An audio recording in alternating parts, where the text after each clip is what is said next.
今回は、ドラクエ40周年を記念して、全ドラゴンクエスト作品の開封とゲーム紹介になります。公式サイトに記載されてる内容を参考にまとめてるわよ。遊んだことのない作品がありましたら、ぜひ遊んでみてください。配信終了だったり、購入できないものは除いてるわ。ゲームプレイ時は、種の声もあるのもあるから注意してね。1986年に発売されてから、2026年までの作品の40年分。すべての作品をぜひ見てみてね。それでは、見てみましょう。記念すべき最初の作品。今でも結構高い作品よね。かなりデザインもいいですよね。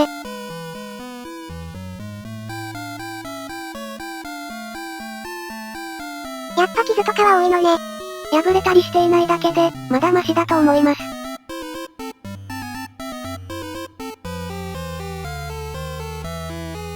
中身はどんな感じなのかしら？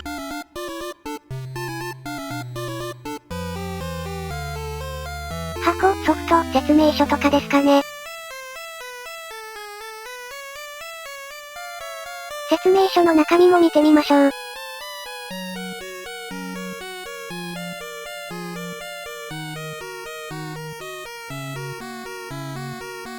MP はマジックポイントではなく、パワーなので、覚えておきましょう。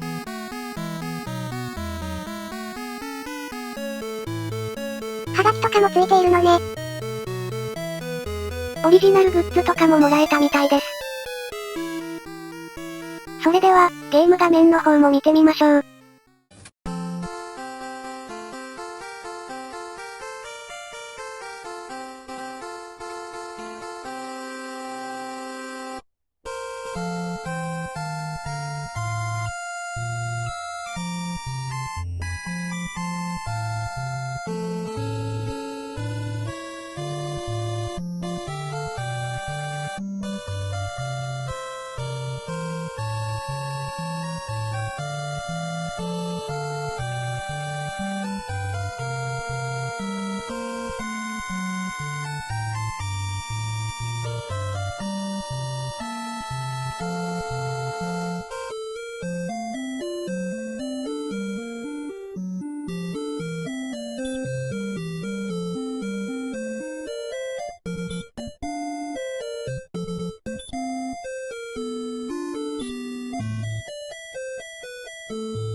続いては、2作品目であるドラゴンクエスト2です。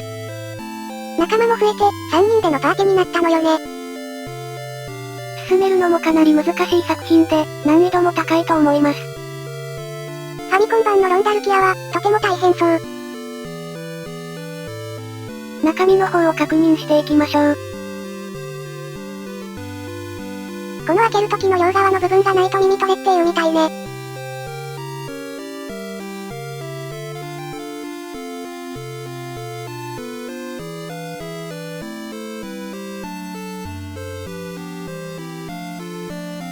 取扱説明書の方も確認していきましょう。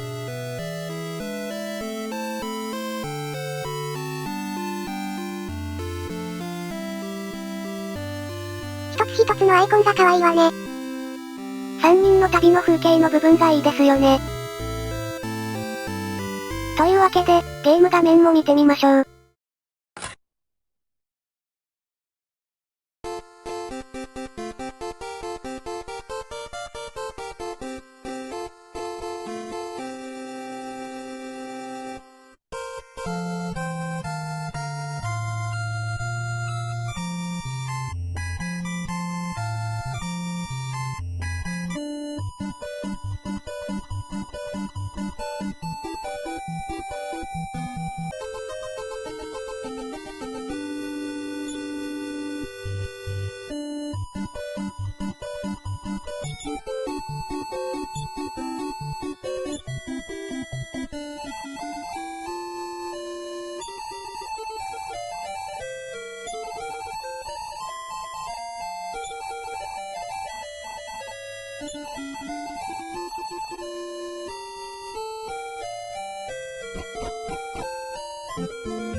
続いては、ドラクエ3になります。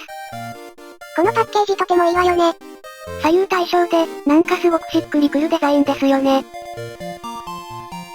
裏側のデザインは、食用の説明などが書かれております。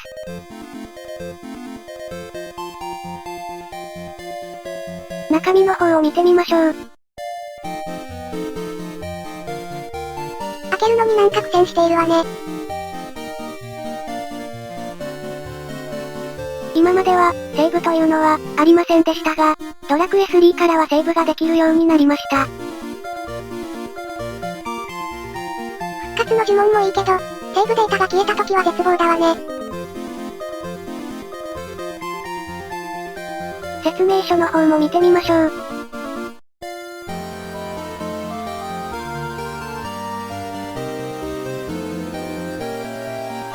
このちょっとしたイラストがいいわね。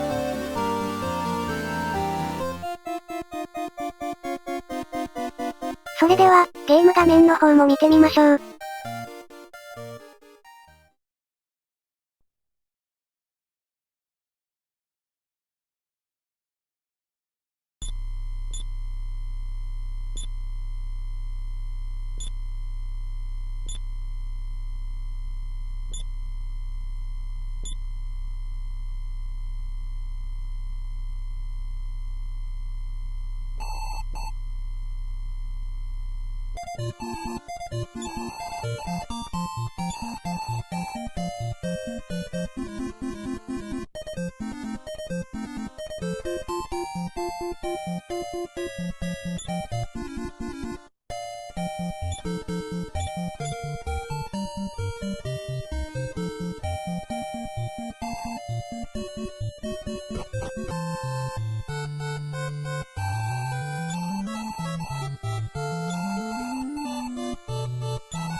続いては、ドラクエ4を見ていきましょう。主人公が男女選べるようになったのよね。各章立てになっていて、それぞれの物語を見ることができるんですよね。男の主人公が、ちょっと悪役っぽく見えるのよね。中身の方を見てみましょう。中身は、プラケース、説明書、ソフトになります。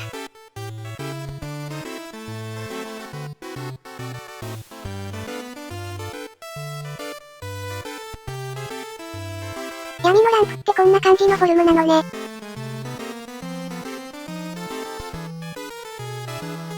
この作品で、AI が導入されて、色々追加されたんですよね。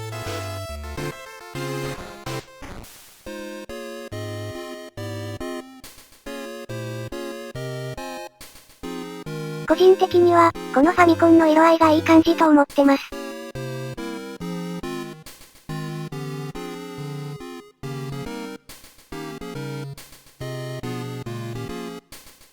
はがきの方は、何がもらえたんですかね。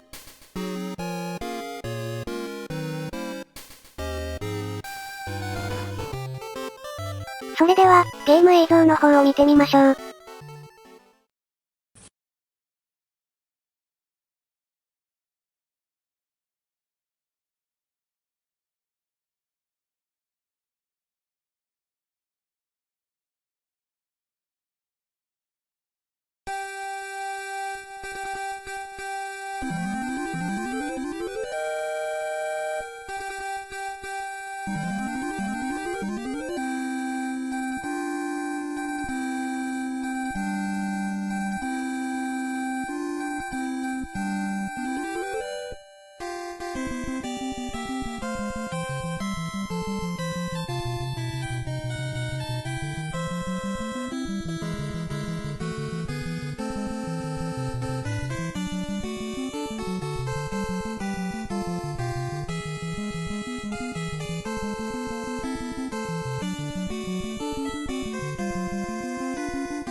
続いては、ドラクエ5になります。親子3代で、物語を見ることができる作品ですね。旧作では、ビアンカとフローラをどちらか選ぶか、この辺で、結構選択肢が分かれる方もいるそうね。そんで、どっちを選んだのかしら？実は、最初は、呪文などを見て、フローラを選んだんですよね。それで、結局子供の髪の毛が、青色でなんでだろうって思ってました。そういう感じの、始まりだったのね。ドラクエファンクラブというのが、あったみたいですが、実際どういう内容だったんですかね。現代でも、何かしらあったら入ってみたいですね。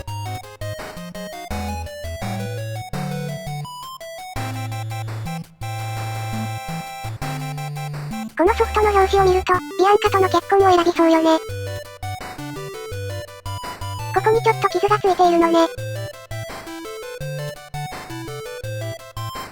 説明書の冒険から、パッケージの成長ですごくいいデザインですね。説明書のちょい漫画みたいな説明のやつもいい味してる。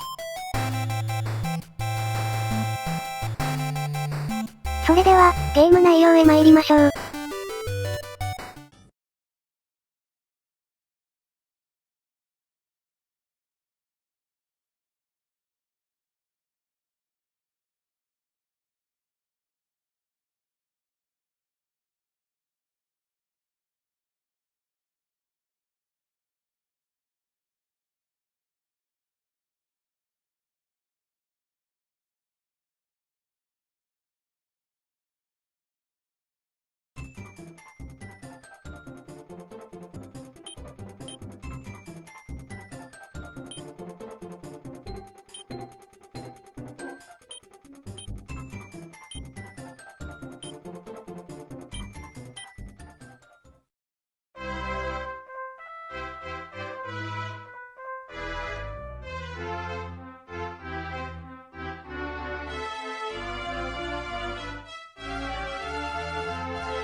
続いては、トルネコの大冒険になります。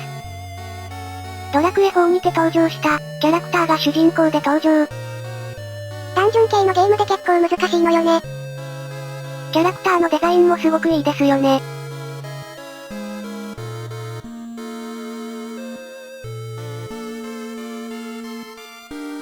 それでは、中身の方を見てみましょう。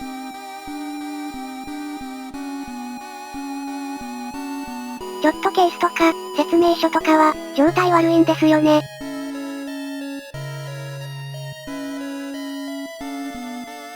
鑑定用のルーペみたいので、なんか見ているわね。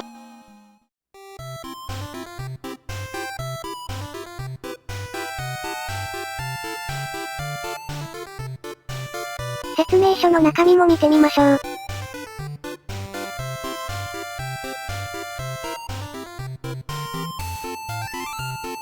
ちょっとパンの形が可愛いんですよね。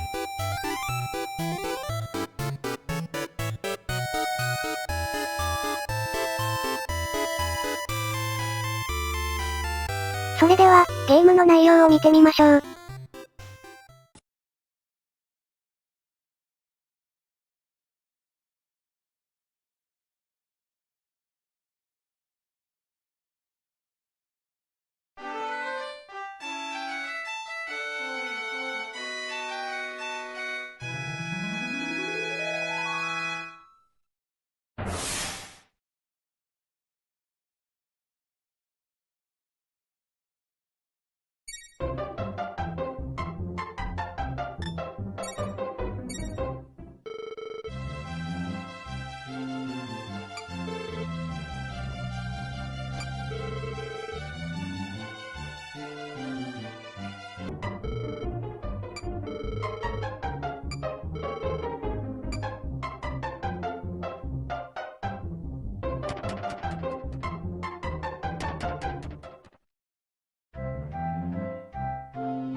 続いては、スーファミ版のドラクエ1、2になります。ドラクエ1と2がセットになって、映像も綺麗になったのね。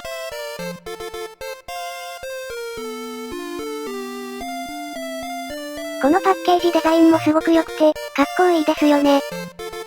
この時は、ドラクエ3も一緒だったら、もっとすごそうね。それでは、中身の方も見てみましょう。実は、ソフトは、杉山浩一版と杉谷浩一版があります。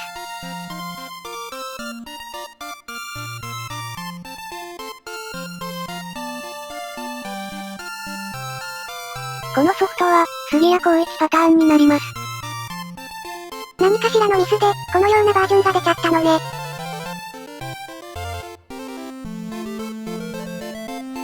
続いては、説明書の方を見てみましょう。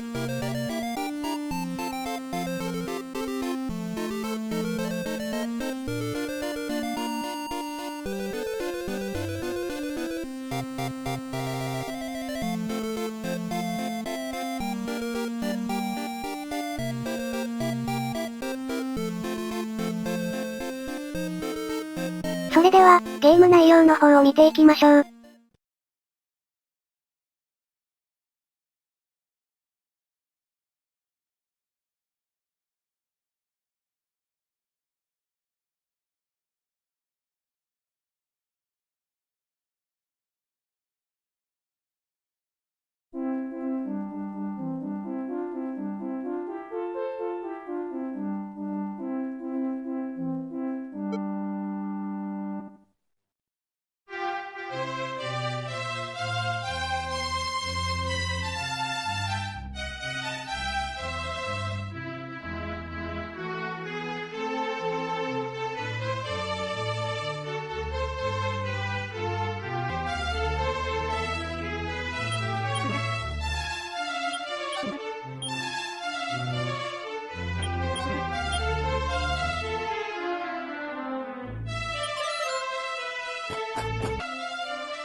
続いては、ドラクエ6になります。天空シリーズの始まりになる作品になります。上の世界と下の世界を行き来して、冒険するのよね。初めて遊んだ時は、結構場所がわからずに悩んだ思い出です。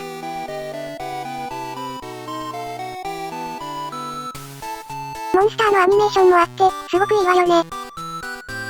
一つ一つドットの部分を作成するのは、大変だろうなと思いますよね。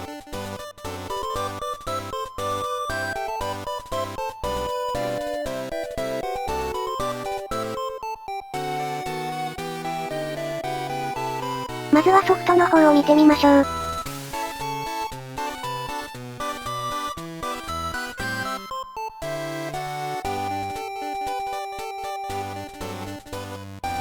続いては、説明書の方ですね。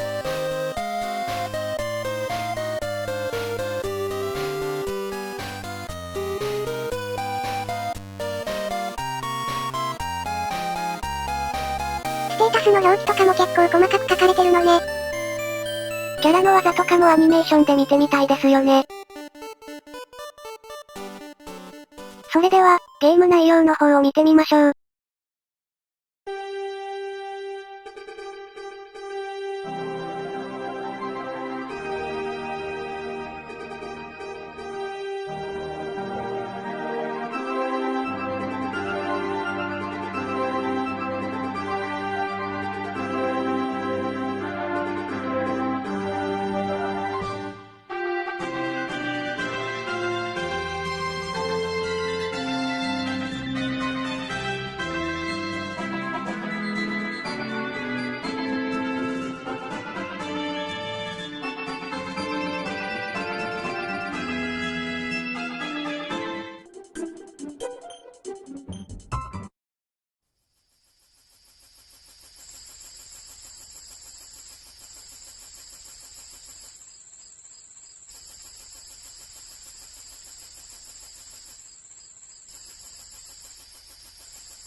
続いては、スーファミ版のドラクエ3になります。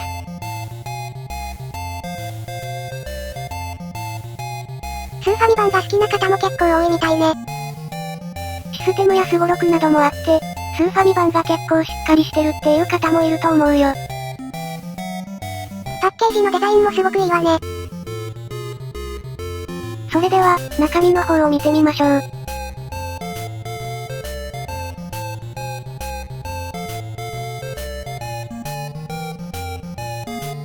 最初は、ソフトを見てみましょうかね。表紙のデザインもかっこいいわね。続いては、説明書の方を見てみましょう。それぞれの食用のデザインもいい感じね。ラーミアの見た目の部分なんか可愛いんですよね。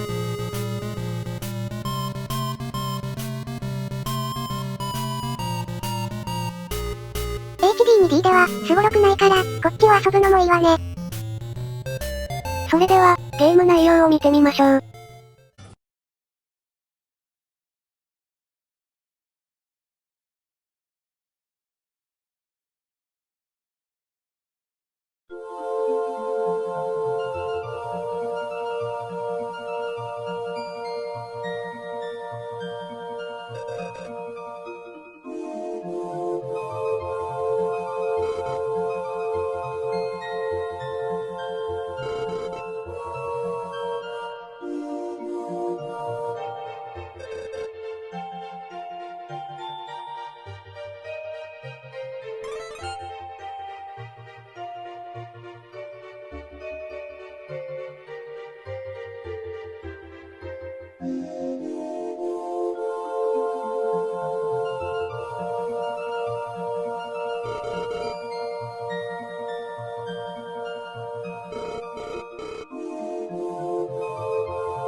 ドラゴンクエストアルクンデスになります。ドラクエウォークの前に、こういうのがあったのね。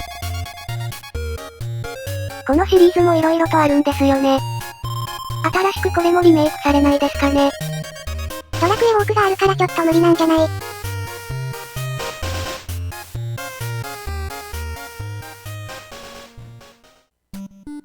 続いては、モンスターズ初作品テリワンになります。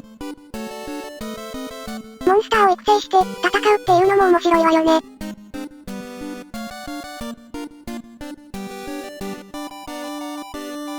この横の綿棒が可愛いんです。この時は、黒と白のカードリッジがあったんです。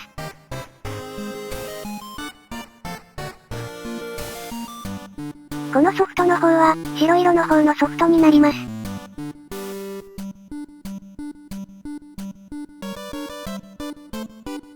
まずは、はがきの方ですね。続いては、説明書の方を見てみましょう。説明書内も、可愛らしいデザインとなっています。モンスターズは、何を使用していたの？最初は、やっぱりスライムナイトを主に使用していました。あとは、徐々に育成していって、メタルドラゴンとかその辺ですかね。続いては、ソフトの方を見てみましょう。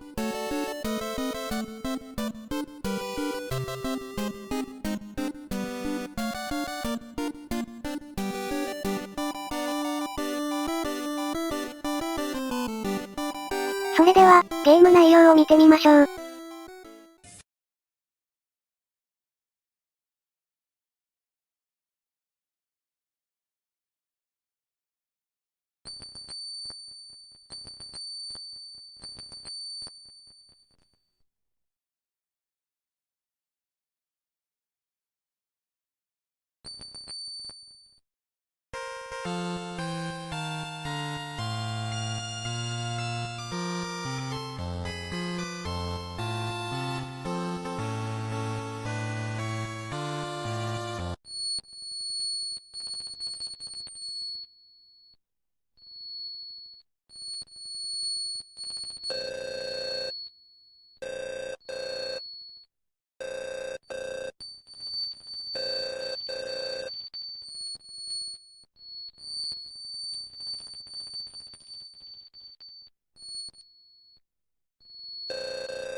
続いては、トルネコの大冒険2になります。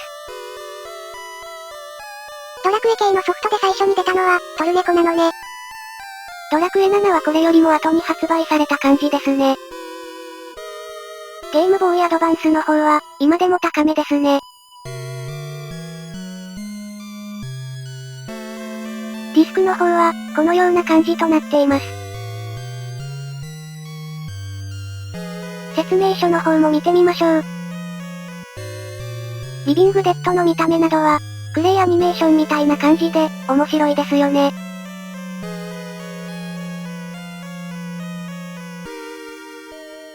実は、これの特典が結構いいんですよね。ミニトランプがついてくるんです。こういうのいいですよね。こちらは未使用のものになります。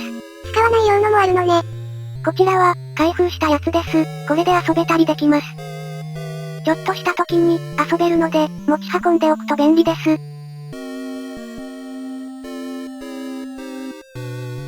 それでは、ゲーム内容を見ていきましょう。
続いては、ドラクエ1、2のゲームボーイ版になります。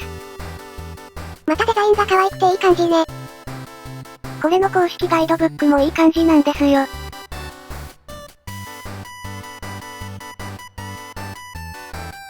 ちょいつぶれがありますが、しゃあない感じです。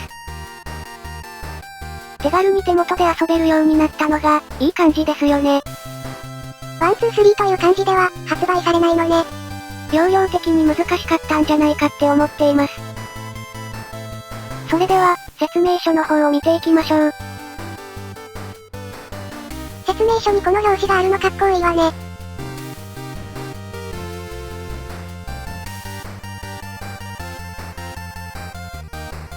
呪文のちょいイラストも可愛くていいわね。続いては、はがきになります。オリジナルグッズは、どんな内容なのか毎回気になります。ゲームソフトも見てみましょう。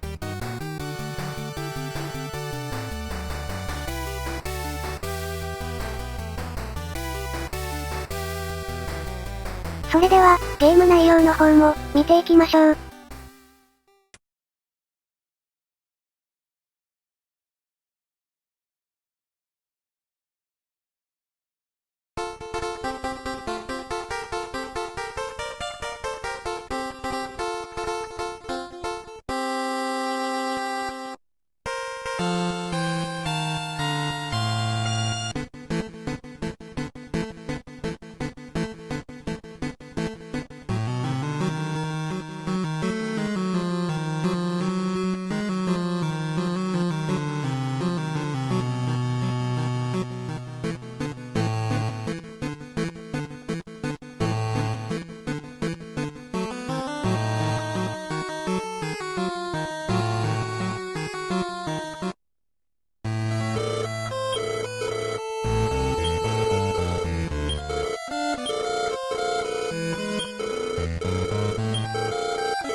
続いては、ドラクエ 7PS 版になります。ここで PS 版では初のナンバリングになるのね。発売延期などで、日にちがずれたりしたみたいですよ。容量の問題とか色々あったんだと思います。ディスクの方は、2枚組となっています。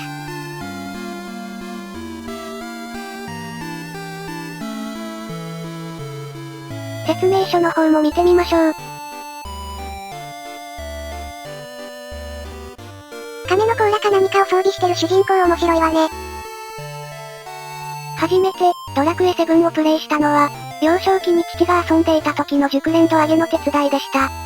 やっぱ熟練度上げは、大変なのね。やることは、決まっていたので、とにかく戦闘って感じでした。携帯とかを使用したアプリとかも色々あったのね。それでは、ゲーム内容の方を見てみましょう。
続いては、ドラクエ3のゲームボーイ版になります。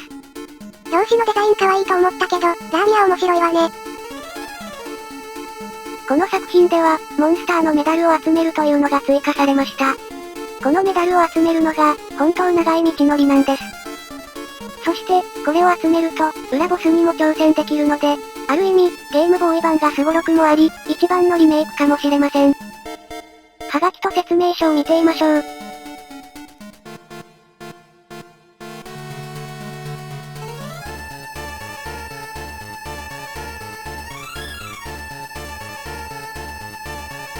戦闘シーンでは、背景などの追加はなかった感じですね。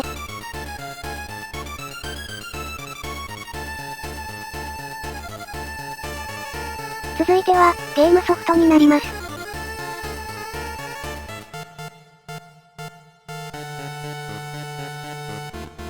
それでは、ゲーム内容を見ていきましょう。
続いては、ドラクエモンスターズ2になります。ビルの方は、一緒に発売されなかったのね。少し時間が経って、発売された感じですね。様々な鍵を使用して、いろんな世界へ冒険していきます。あの魔王のさらなる形態を見ることもできます。ル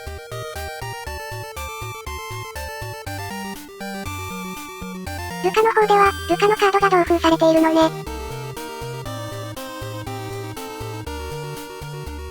続いては、はがきと説明書になります。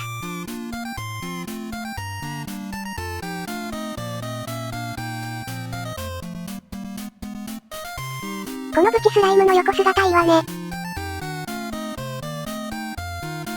新たなモンスターの種類も増えてワクワクしましたね。それでは、ゲーム内容を見ていきましょう。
続いては、ドラクエモンスターズ2イルの冒険です。1ヶ月後くらいの発売だったのね。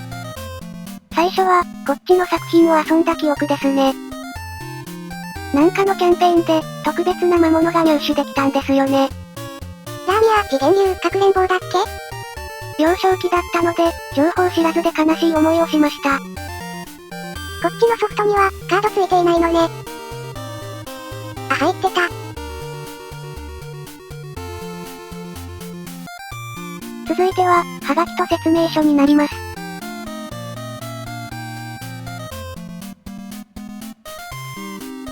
エンゼルスライムの横顔可愛いわね。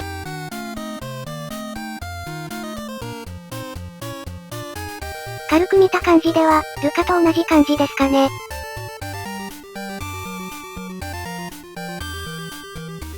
それでは、ゲームの方を見ていきましょう。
続いては、ドラゴンクエスト 4PS 版になります。ファミコンから PS 版へリメイクされたのね。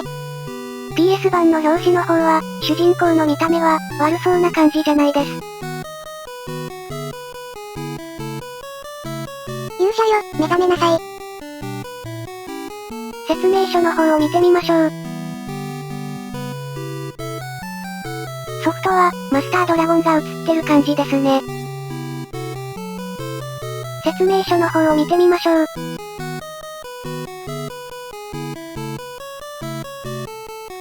あ、イラストがいい感じね。アイテムのイラストって、こういう部分でしか見れないわよね。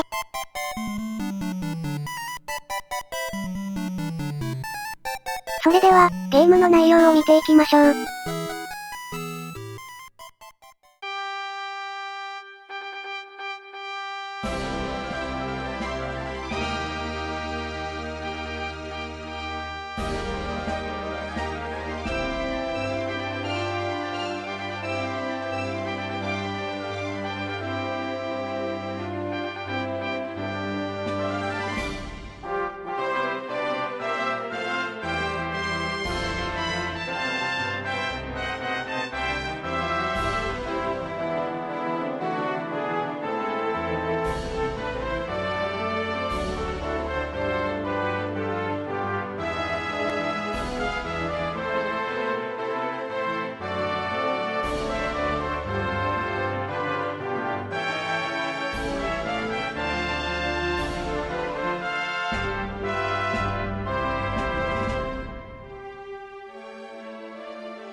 続いては、トルネコの大冒険 2GBA 版です。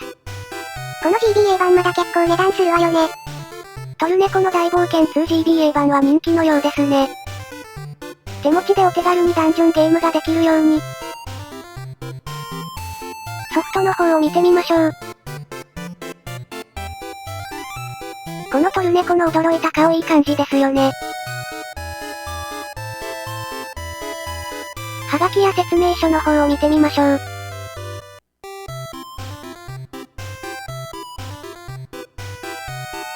これはトルネコのグッズがもらえたみたいね。看板が全く機能していないじゃない。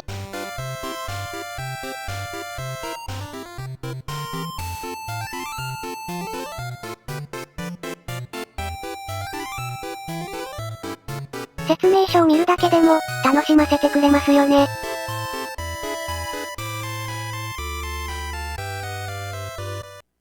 それでは、ゲーム内容の方を見ていきましょう。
続いては、ドラクエモンスターズ1、2です。2作品が同時に入ってる作品もすごいわね。映像も綺麗になって、こちらも人気作品ですね。携帯との連携をして、色々できるようになってる感じでした。相棒っていうモンスターも入手できたみたいですよ。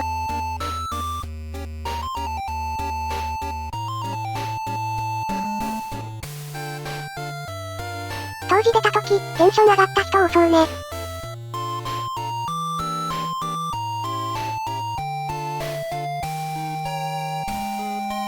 モンスターズ関連の品がもらえたんですかね。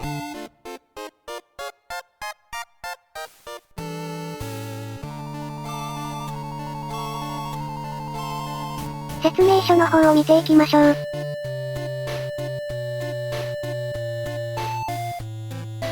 バトル中も背景などもあって、いい感じですよね。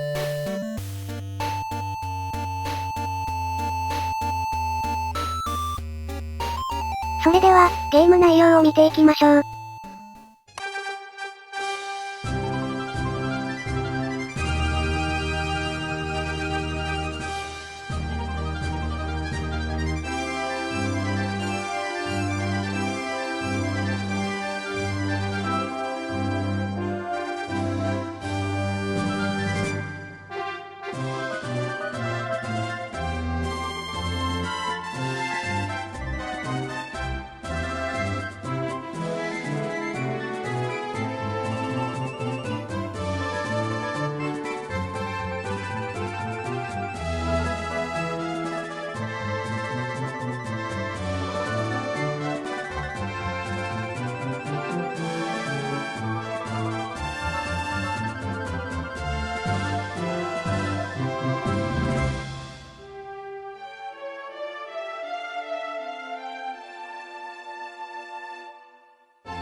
続いては、トルネコの大冒険さんの PS2 版になります。トルネコの子供も冒険に出る作品よね。モンスターを仲間にしたりできるのも面白い部分です。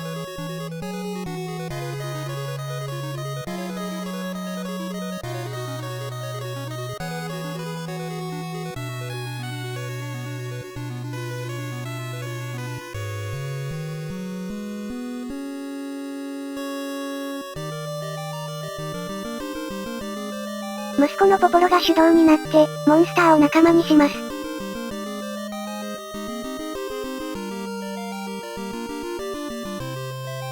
それでは、ゲーム内容へ参りましょう。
続いては、ドラクエモンスターズキャラバンハートになります。キーファが、ドラクエ2の世界へ行って冒険するのよね。もともとドラクエモンスターズ3として、発売される予定だったようです。モンスターに加えて、人間キャラも戦闘に参加するんですよね。ソフトは、こんな感じになっております。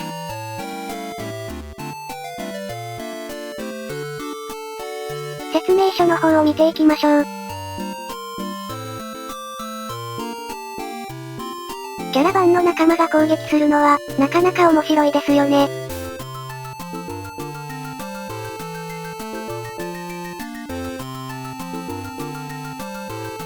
それでは、ゲーム内容を見ていきましょう。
続いては、剣心ドラゴンクエストになります。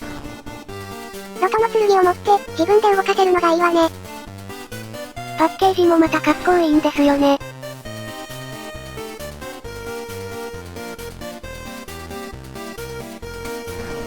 今だと、古いテレビとかないと遊べない感じ?3 色ケーブルをつなぐので、古いテレビとかでないとダメかもですね。使用電池の数が多いので、AC アダプターがあるといいですね。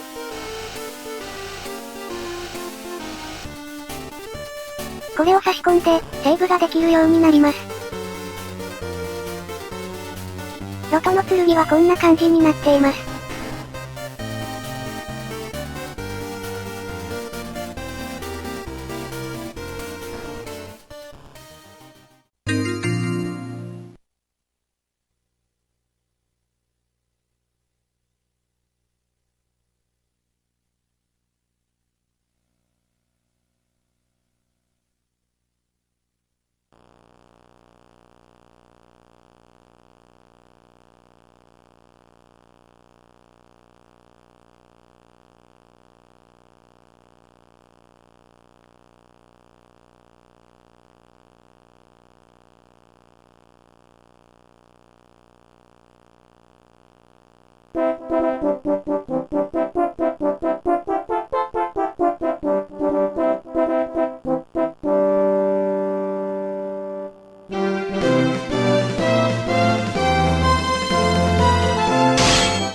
続いては、スライムもりもり1になります。ついにスライムが主人公になったのね。この飛躍感あるスライムの感じがいいですよね。結構操作性が難しく、進めるのが大変なんですよね。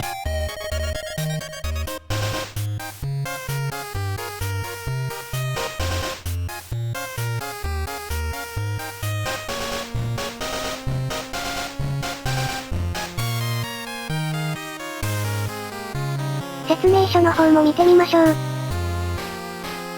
このスライムのイラスト可愛いわね。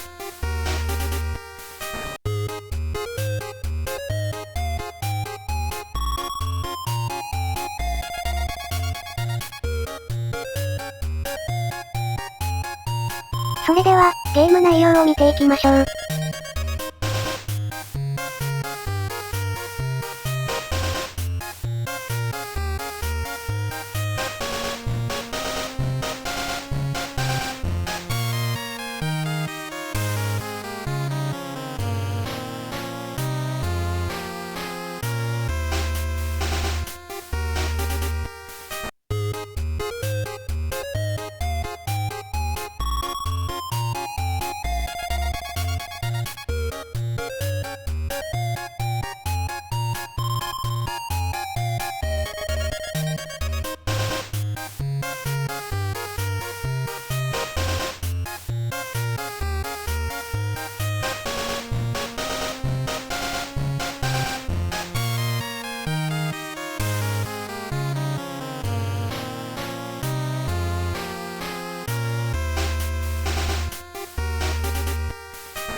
続いては、ドラゴンクエスト5の PS2 版になります。スーパーファミコン版からリメイクされて綺麗になったのね。ドラゴンクエスト8の映像が見れるディスクが入ってるんですよね。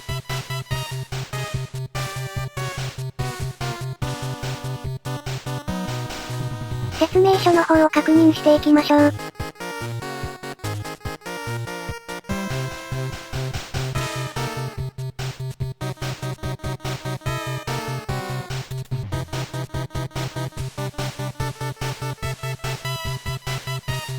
はがきの方は、まだ同封されていますね。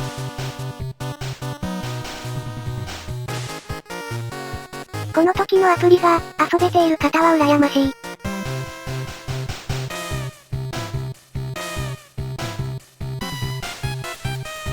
それでは、ゲーム内容を見てみましょう。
続いては、トルネコの大冒険3の GBA 版になります。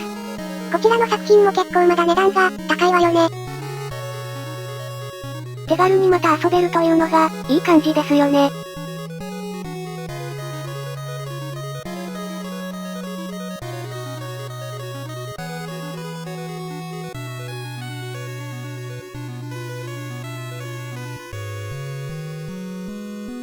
トルネコの大冒険のリメイクも出てほしいところですよね。説明書の方も見てみましょう。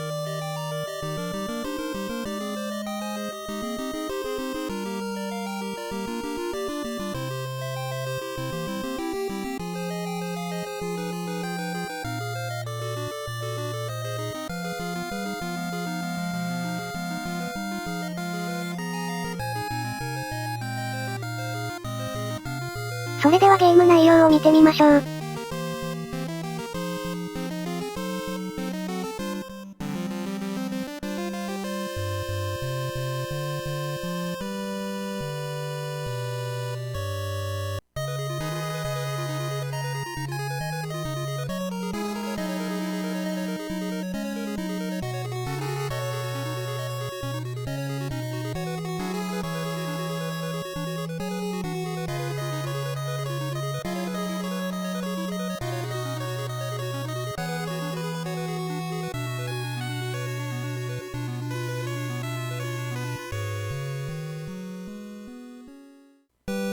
続いては、ドラゴンクエスト8の PS2 版になります。2頭身から頭身が上がって、すごくクオリティが上がったわよね。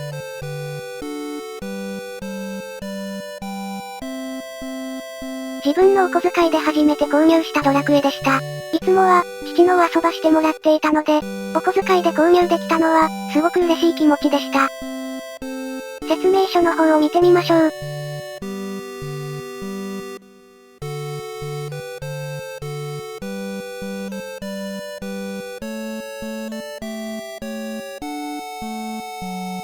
仲間たちの姿も見れるようになったり色々変わりましたね。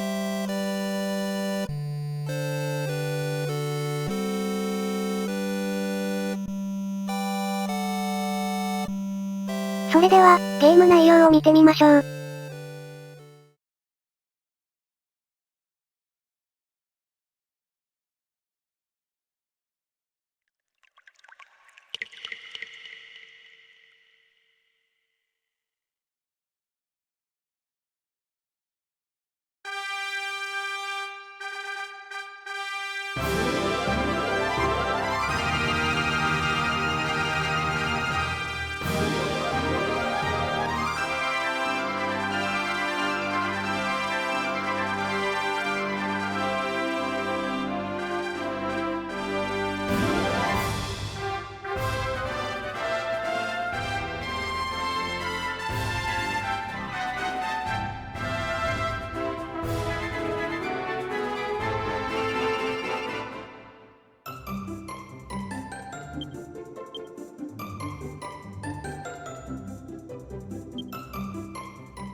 続いては、いただきストリート SP になります。ドラゴンクエストとファイナルファンタジーのコラボ作品ね。まさかの夢の共演作品で驚きですよね。スクウェアエニックスになったからこそかもですね。説明書の方には、スゴロクみたいのがついてるのね。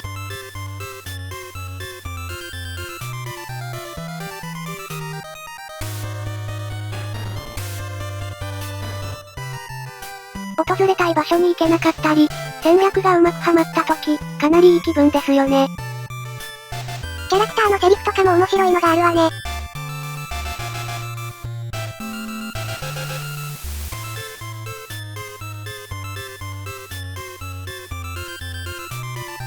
それでは、ゲーム内容を見ていきましょう。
続いては、スライムもりもり2になります。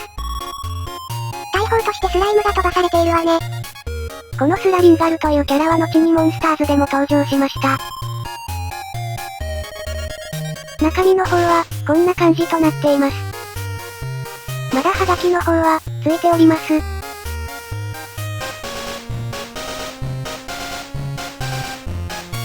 説明書の方を見てみましょう。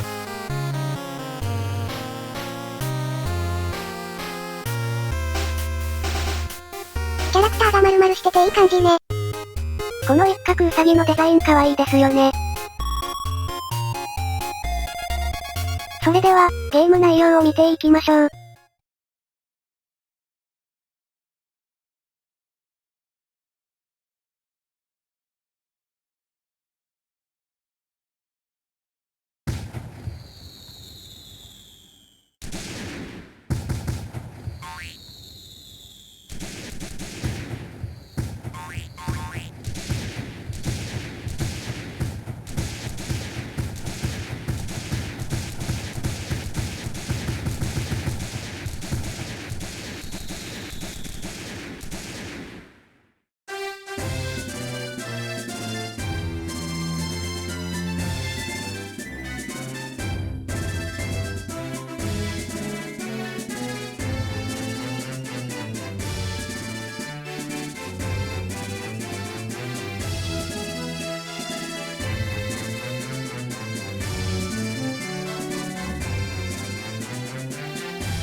続いては、少年ヤンガスと不思議のダンジョンになります。今度は、ドラクエ8からヤンガスが主人公の作品ね。トルネコが登場したり、ゲルダとの初対面など、ちょっとした部分も確認できるのも良い点ですね。ゲームソフトはこんな感じになっています。説明書の方も見てみましょう。またいいデザインになってるわね。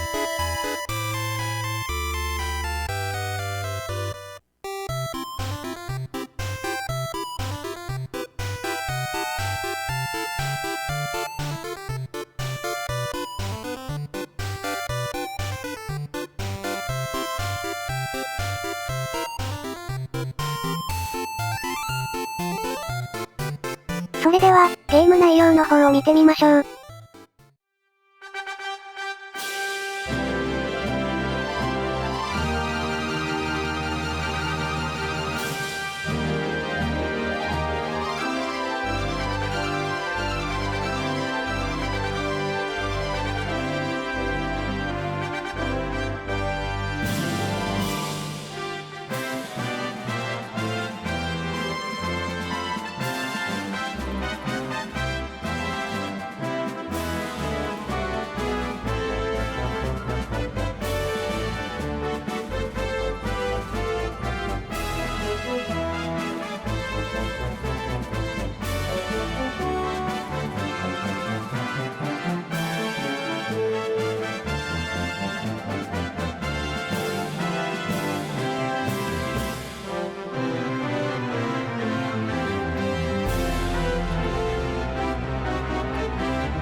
ここはとある世界のとある大陸、パルミド地方と呼ばれるところのさらにとある場所。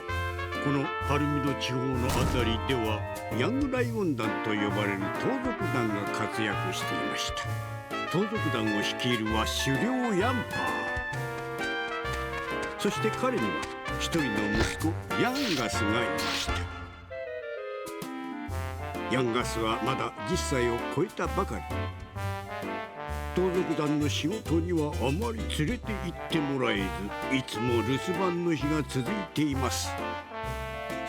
いつかは自分も立派な盗賊に、その思いは募るばかり。そんなある日、盗賊団のみんなが仕事を終えて帰ってきたようです。ヤンパーの手には怪しい壺が。ヤンガスはなぜかその壺がとても気になるのでした。果たしてこの壺には何が。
続いては、頂きストリートポータブルになります。PSP 版でドラクエと FF のやつも出ているのね。PSP はかなり多くの方が、遊んだのではないでしょうか。PSP3000 まで登場したのよね。UMD という規格のソフトで、結構音は鳴ってましたよね。説明書の方を確認していきましょう。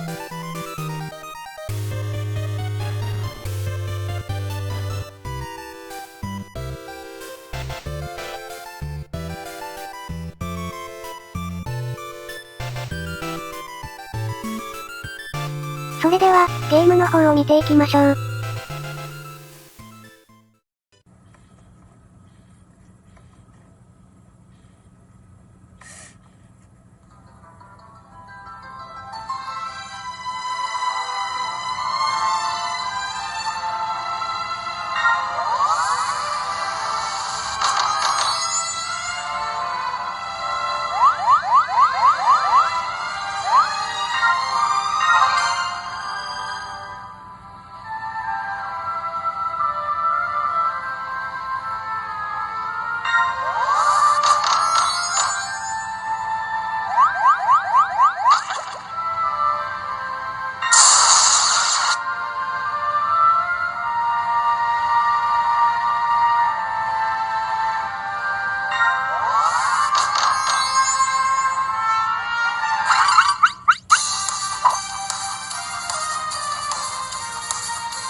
続いては、ドラクエモンスターズジョーカーになります。ナンバリングモンスターズとは、別に登場した作品ね。最初の場所での、ギガンテスの脅威を知った方も多いのではないでしょうか。ソフトと説明書はこのようになっております。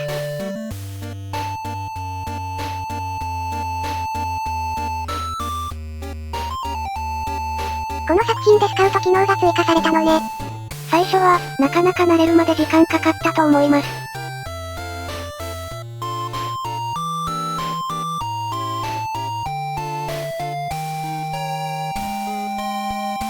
それでは、ゲーム内容を見てみましょう。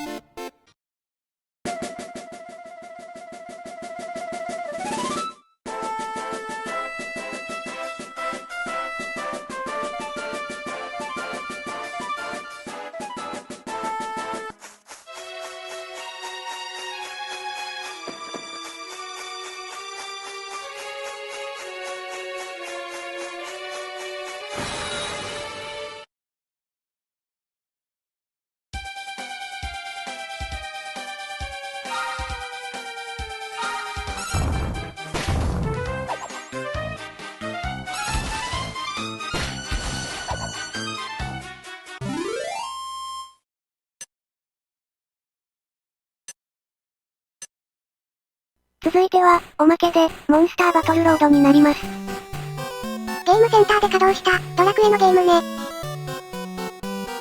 最初の段は怒りの魔人がかなり強かった印象ですね。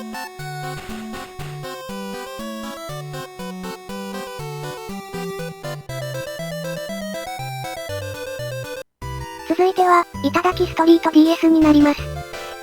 今度は、任天堂のマリオとのコラボ作品ね。マリオの方では、マリオパーティがあるので、良かったのかもですね。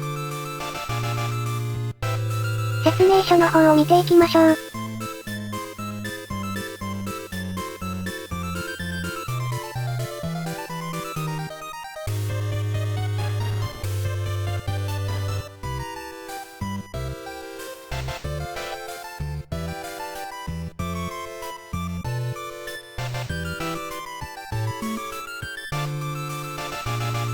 それでは、ゲーム内容を見ていきましょう。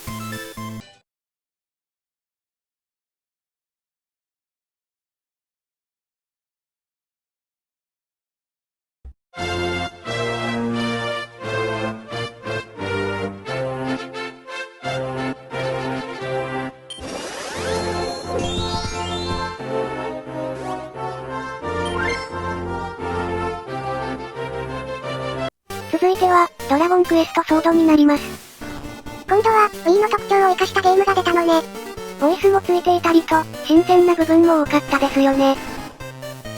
結構難しい部分も多く、竜皇帝を倒すとかも大変でしたね。後にモンスターズでも登場したのよね。ソフトと説明書は、このような感じになっております。またいい感じのデザインじゃない。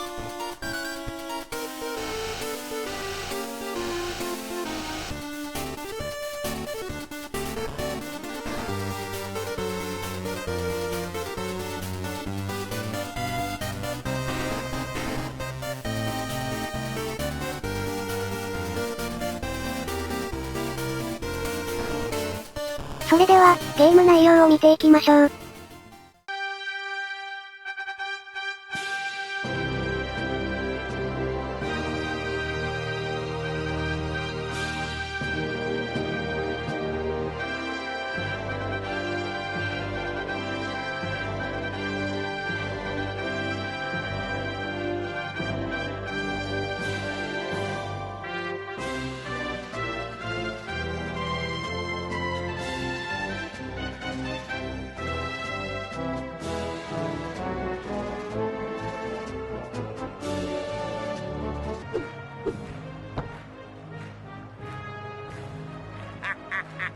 わしの腕もまだまだ衰えてはおらんの。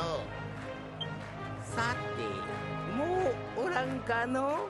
このわしに挑もうと思う勇敢な若者は。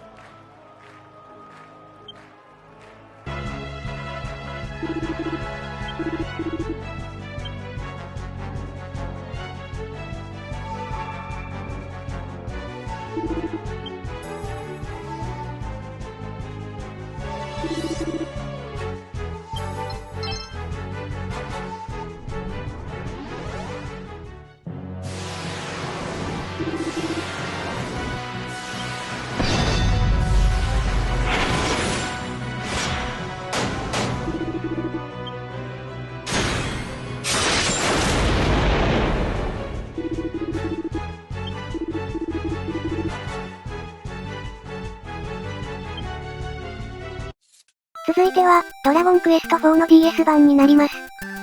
DS 版で新たにリメイクされたのもいいわよね。手軽に携帯機で遊べるようになったのはでかいですよね。説明書の中身を見てみましょう。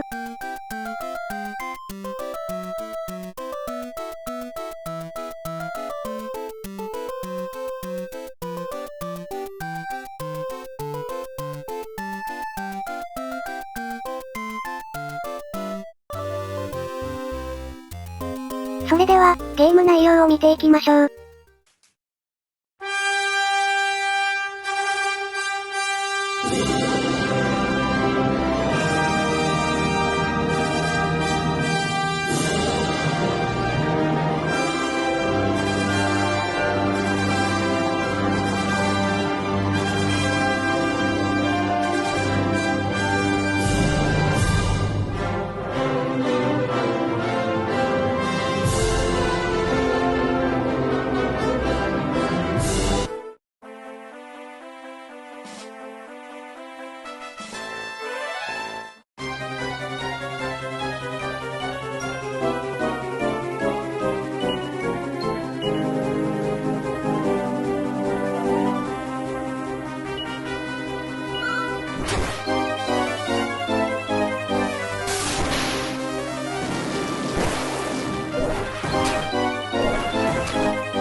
続いては、ドラゴンクエスト5の DS 版になります。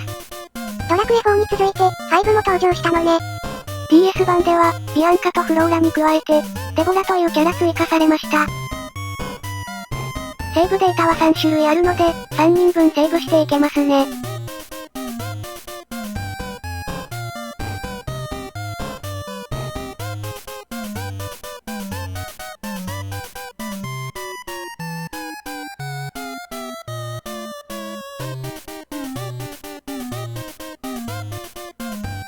それでは、ゲームの内容を見ていきましょう。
続いては、モンスターバトルロード2になります。魔王とかいろんなモンスターがまた登場したわよね。ナンバリングゲームの表紙のカードとかいろんなのがいい感じです。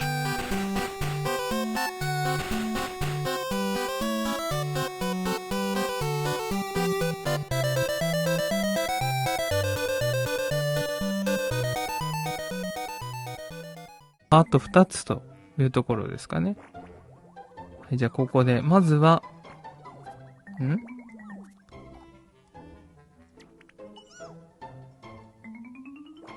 さあこのスライムベースを倒しちゃいましょう。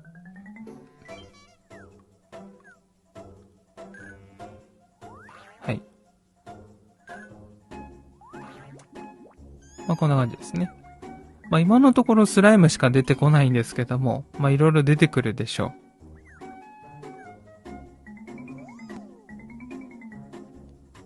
う。なんか、もじもじして終わったな。続いては、ドラゴンクエスト9になります。ついにナンバリングも9作品目になるのね。追加配信のクエストなどいろんな物語があったんですよね。この作品だけ、リメイクがまだ出ていないのよね。ドラクエ10の話が一旦区切りついたので、そろそろ出そうな気がしますよね。説明書の方も見ていきましょう。自分でキャラを作成できるのもいいわよね。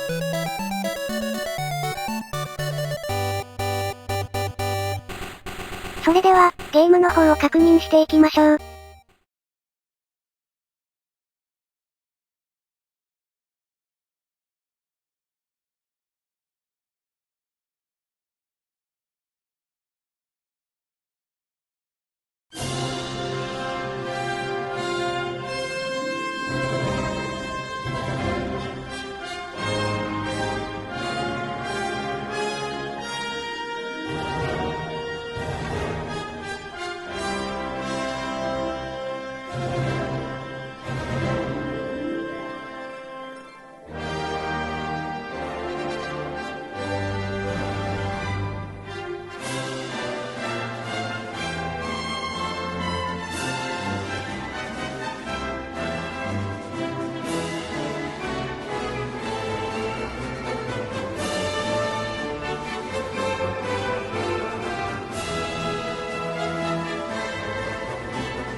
続いては、モンスターバトルロードレジェンドになります。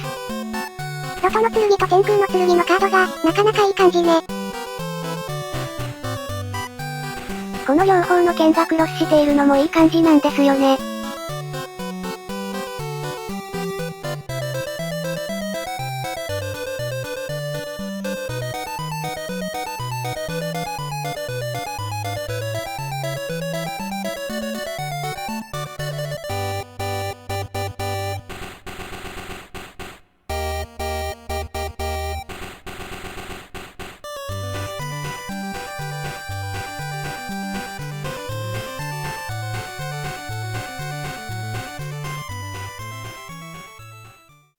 続いては、ドラゴンクエスト6の DS 版になります。このリメイクも結構変わってたのよね。仲間モンスターの部分が、ちょっとと思った方はいたと思います。バーバラのカードもついているのね。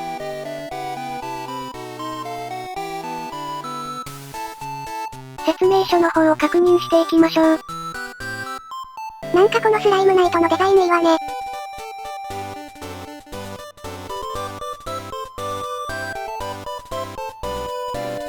モンスターを追加して、再リメイクしてほしいですね。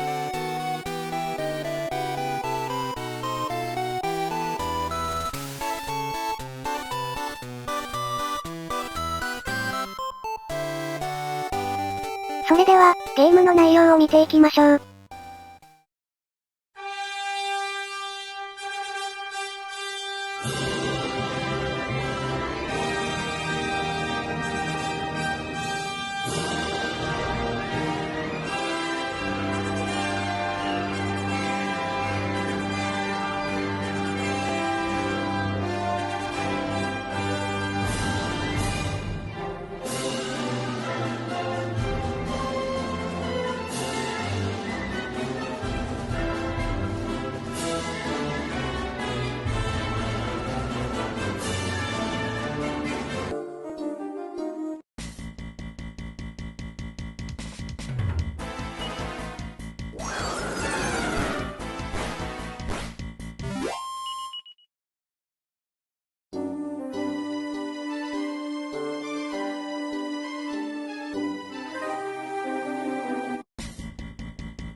続いては、ドラクエモンスターズジョーカー2になります。巨大なモンスターも登場して圧倒ね。こちらには、ドラクエ5の主人公のカードが付いています。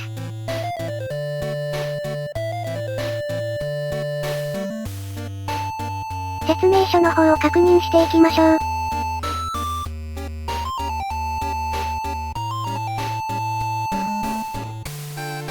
それでは、ゲーム内容を見ていきましょう。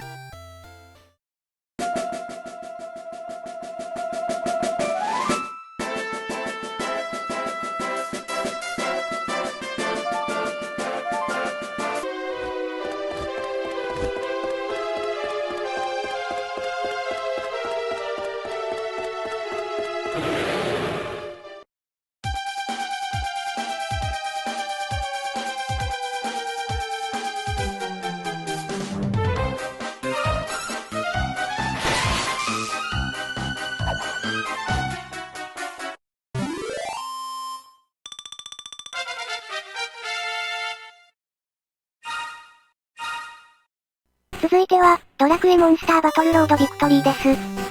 あのアーケードゲームが、家庭用ゲーム機でも出たのね。中身は、こんな感じとなっています。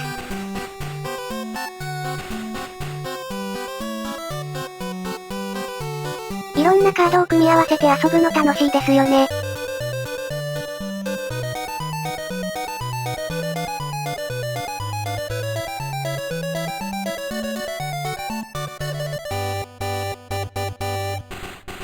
カードをスキャンできるソフトもあったんです。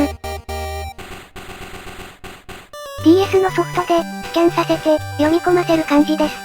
実際のカードを読み込ませるのね。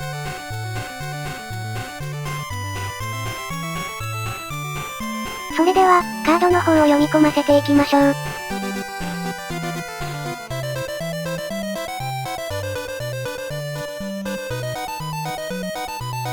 カードの裏にあるカラーコードを読み込ませていきます。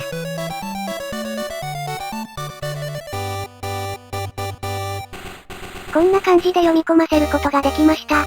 ゲーム内容の方も見ていきましょう。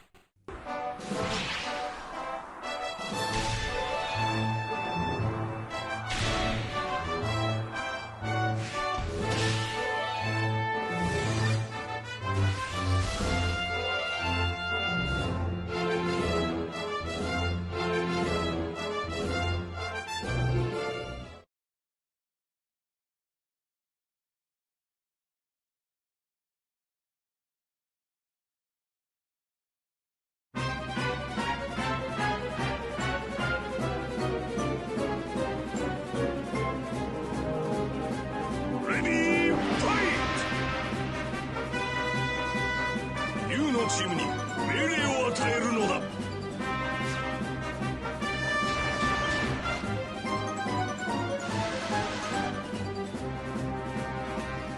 おっと、先手を取られた。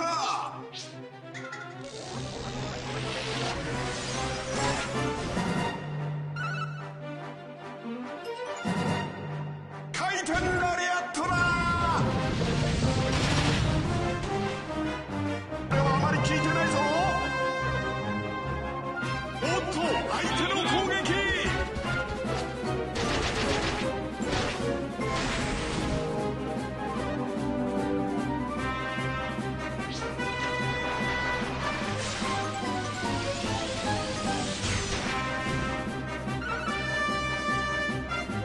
氷の刃を作り出せ。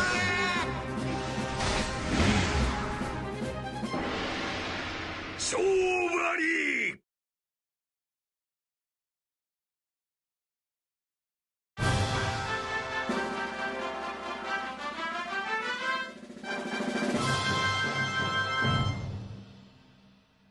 続いては、ドラクエモンスターズジョーカーにプロフェッショナルになります。プロフェッショナルになって、パワーアップして登場。新マップなども追加されて登場しました。ソフトと説明書は、このような感じとなっております。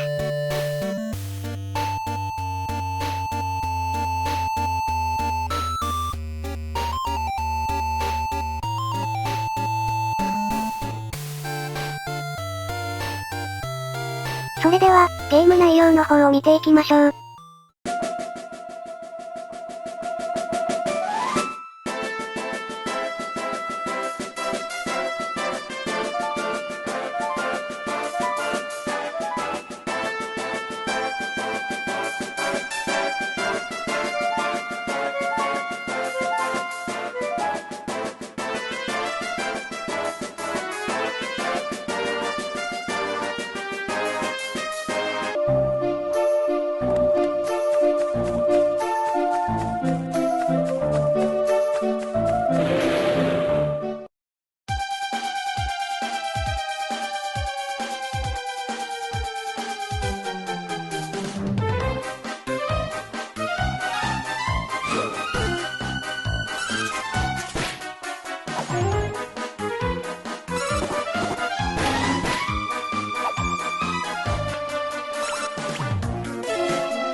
続いては、ドラゴンクエスト25周年作品になります。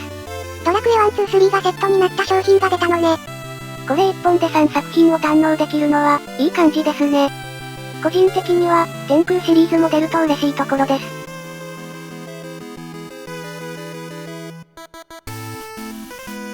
ゲームソフトの他にも、特典が何個か導入しております。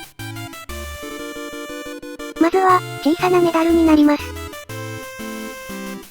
袋もなんか雰囲気あるデザインね。あとは、冊子のファミコン新券もついてきます。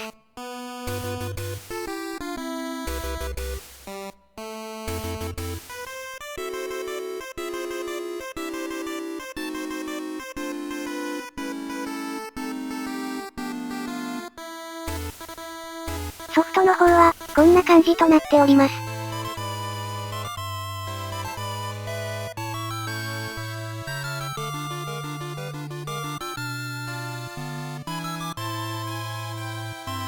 説明書の方も確認していきましょう。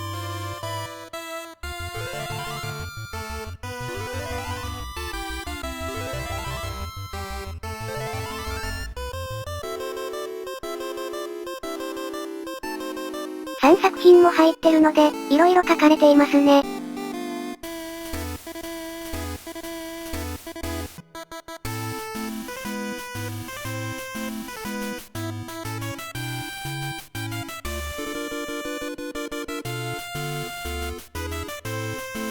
それでは、ゲーム内容を確認していきましょう。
続いては、スライムもりもり3になります。スライムが、主人公になっての3作品目。船に乗って海賊気分を味わっていきます。3DS 版などになると、はがきなどは入ってなさそうですね。説明書の方も確認していきましょう。相変わらずイラストが可愛いわね。それでは、ゲーム内容を見ていきましょう。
続いては、いただきストリート E 版になります。マリオとのコラボ第2作品目ね。DS 版の時よりパワーアップして、映像の方も綺麗になりました。スライムがちょっと CG っぽいわね。説明書の方を確認していきましょう。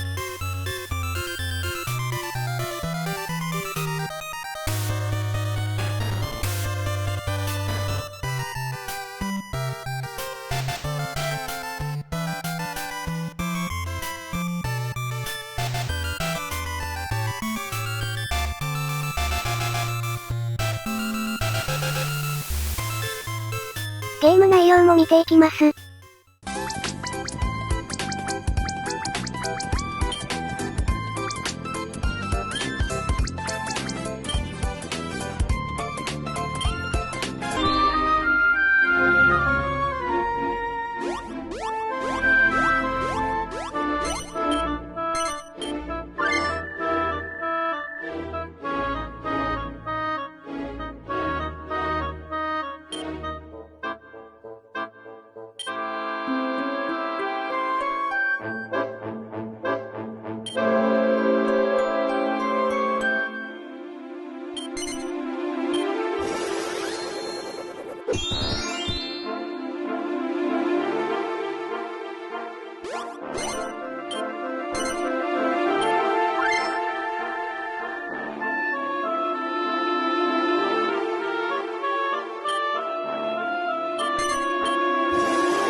続いては、ドラクエモンスターズテリワン 3D になります。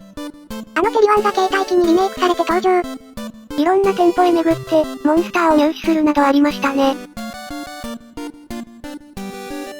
スラ人というのが、結構大変だったと思われます。説明書の方もだいぶ簡略化されたのね。ゲームソフトを入れて、その中で見れた感じと思われます。それでは、ゲーム内容を見ていきましょう。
続いては、ドラゴンクエスト10になります。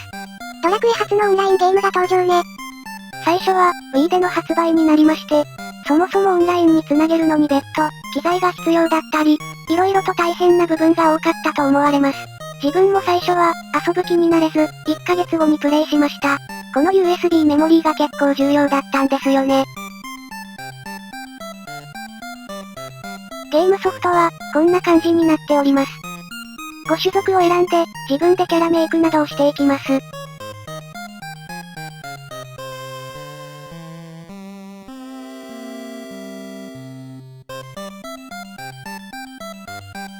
それでは、ゲーム内容を見ていきましょう。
続いては、ドラゴンクエスト7の 3DS 版になります。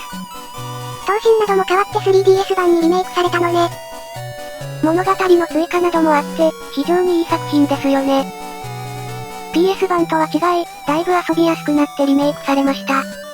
石板を集める際に、かなり見つけやすくなって、かなり驚いた印象です。説明書の方も少し見てみましょう。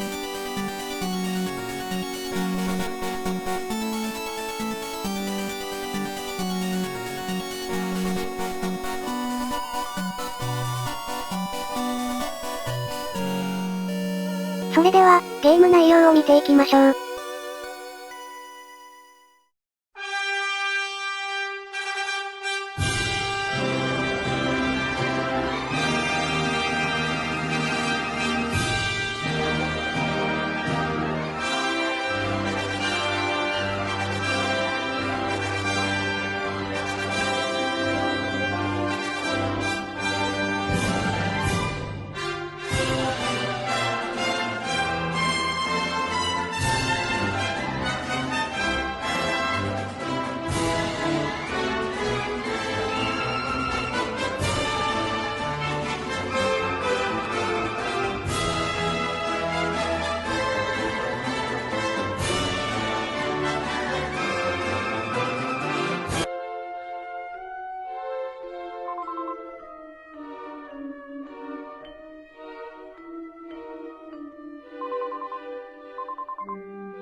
続いては、ドラゴンクエスト10の Wii U 版発売です。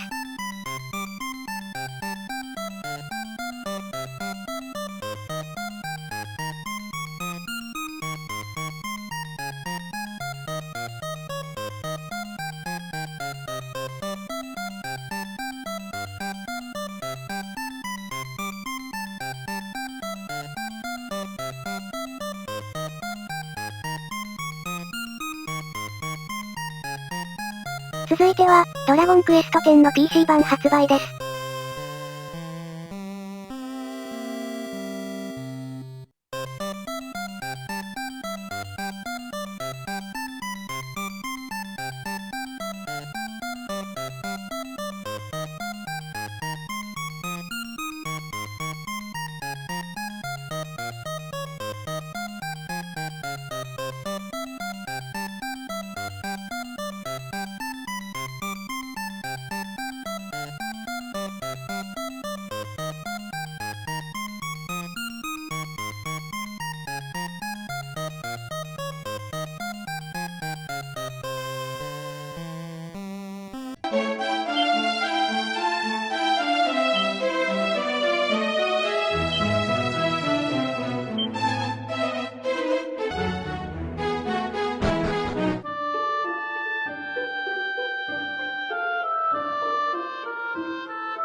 続いては、ドラゴンクエスト10バージョン2の発売です。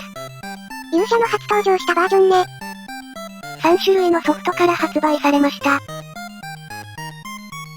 レンドアにある船に乗って、新たな冒険がワクワクしましたね。カジノなども解禁されて、遊ぶ要素がかなり増えました。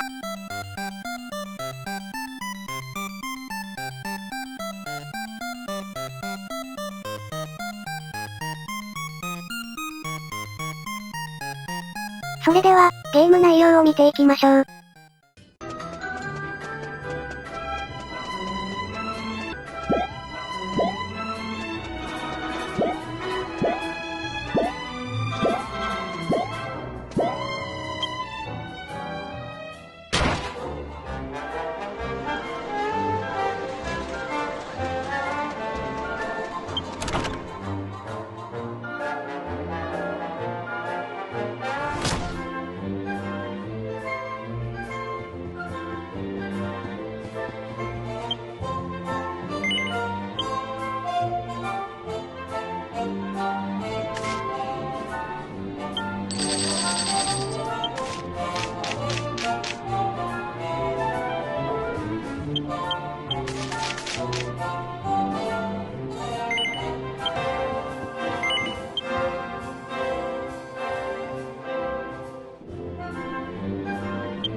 もうちょっとじゃない？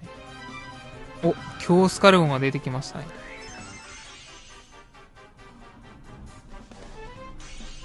なんだっけな。ゼメルギアス欲しいなって思うんですよね、ゼメルギアス。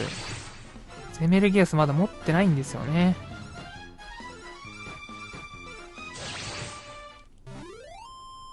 あと、戸上姫もね、あるんですけど、ちょっと、ボスですね。このね、像が来たら、ちょっとボスになりますね。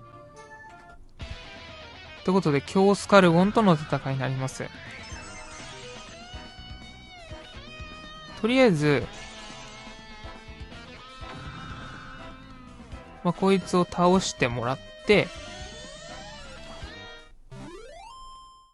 続いては、ドラクエモンスターズ 2 3DS 版になります。イルルカが 3DS 版で登場。モンスター数もかなり多いので、遊び応えがありますね。ソフトと説明書も見ていきましょう。続いては、ゲーム内容を見ていきます。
続いては、ドラゴンクエスト10オールインワンパッケージです。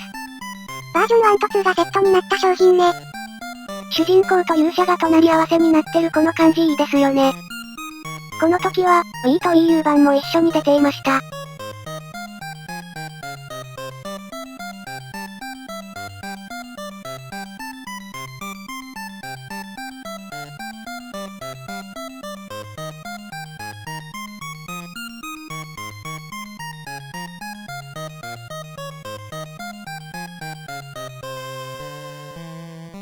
次は、少々レアなバージョンも見ていきましょう。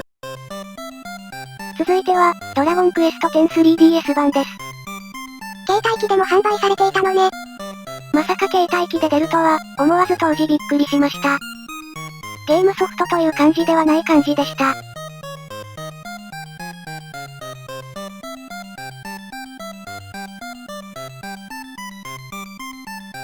パッケージの表紙のポスターもついてきました。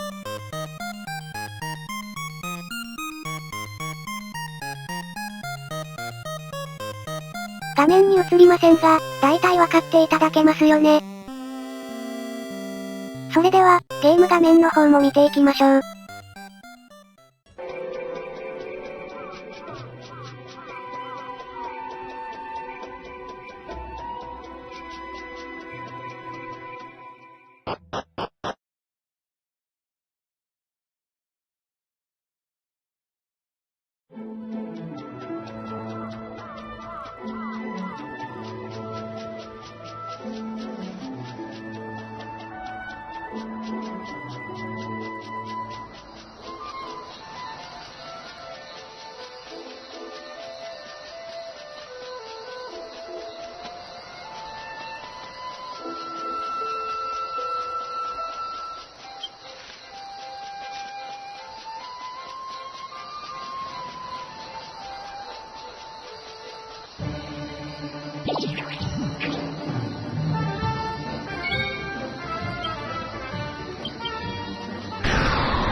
続いては、ドラクエヒーローズ1になります。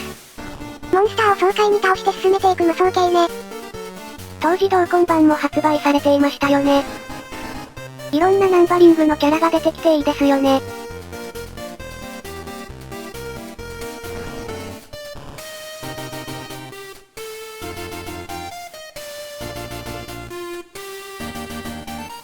キングレオがリアルでやっぱ怖いですね。それでは、ゲーム内容の方を見ていきましょう。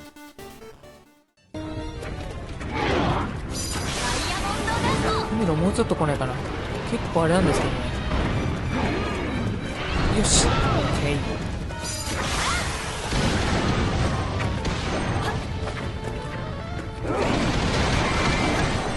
よし、いいぞいいぞ、いい感じだぞ。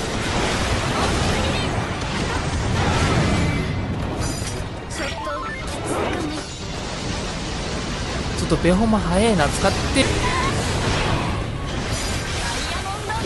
ヤンが食らっちゃってるな。やべ、来た。いけ。ここで決めるわ。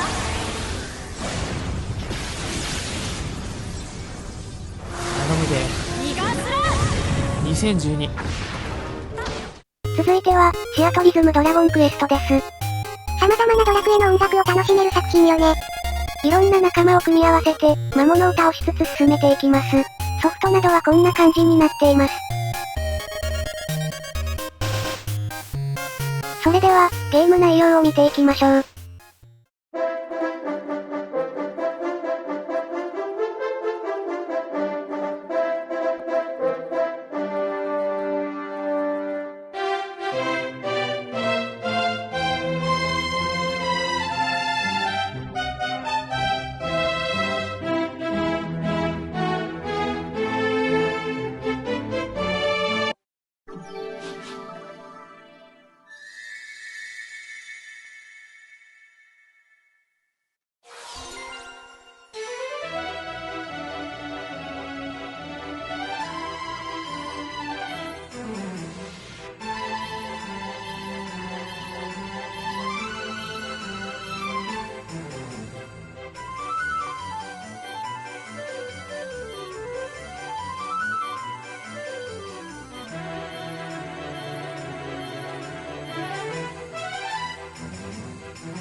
続いては、ドラゴンクエスト10バージョン3になります。ついに竜族の世界へと向かうバージョンね。バージョン2のボス戦後に大きな扉があって、気になりましたよね。ソフトの方は、こんな感じになっています。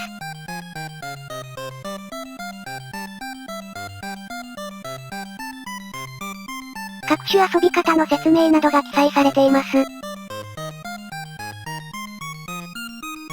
それでは、ゲーム内容の方を見ていきましょう。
なんか、そのまま同じなのかなあ、ヘレバトラーと同じなんだ。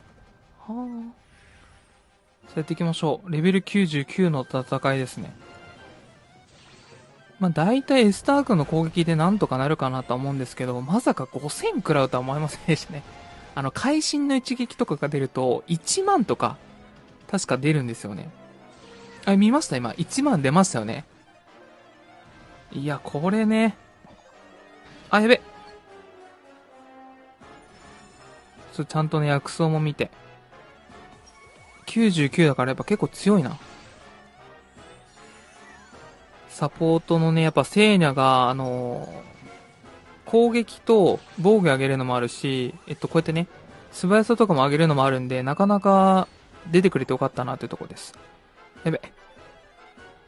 この高ぶる戦慄が。あ、これ倒したかな？勝てた。勝利できました。これでもらえるのかな？もらえた。天空の剣劇場版。ありがとうございます。続いては、ドラゴンクエスト8 3DS 版になります。ドラクエ8も、携帯機でリメイクされて登場。新エピソードなども追加されて、パワーアップしました。発売当初は、古のロトの剣というのがあり、2023年に確認してみたところ、未使用のコードであれば、使用ができました。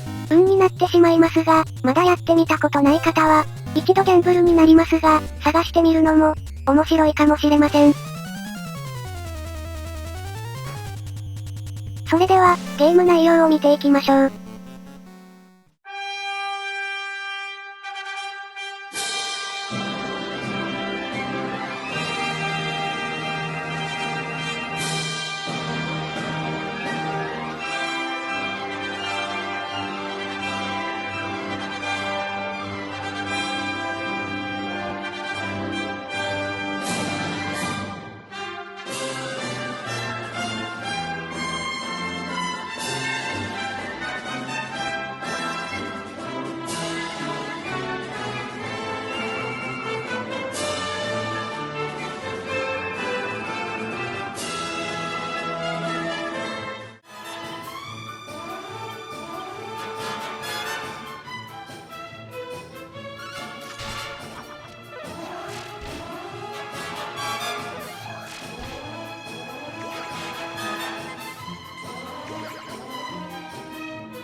続いては、ドラゴンクエスト10オールインワンパッケージ3になります。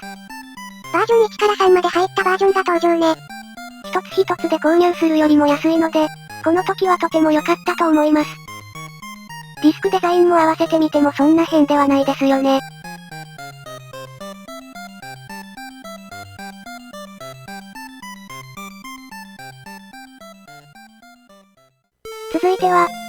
エストビルダーズになります。ドラクエの世界を作ったり色々できる作品ね。アレフガルドの世界を作り直すという名目になっています。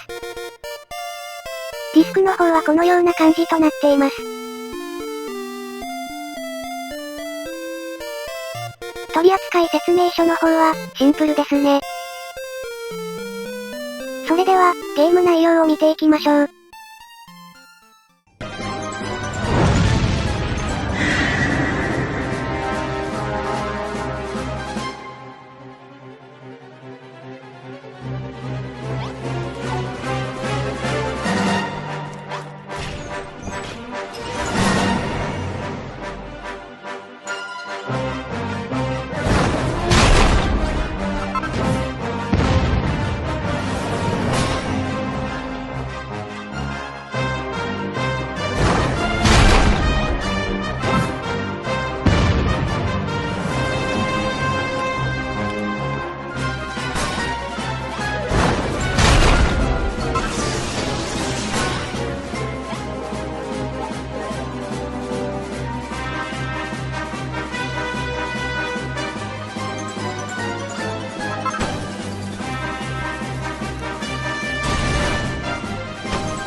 続いては、ドラクエモンスターズ3ジョーカーになります。ジョーカーシリーズの3作品目ね。モンスターに乗って、移動などもできるようになりました。モンスターに乗って移動ができるのはすごいわよね。ロゴのデザインとかかっこいいですよね。それでは、ゲーム内容を見ていきましょう。うわ。こいつ入手できんのかな？ちょっとセーブをしていきましょうかね、じゃあ。勝てんのかな？これ真の裏ボスでしょ。ビッグバンと爆、なんとか切り。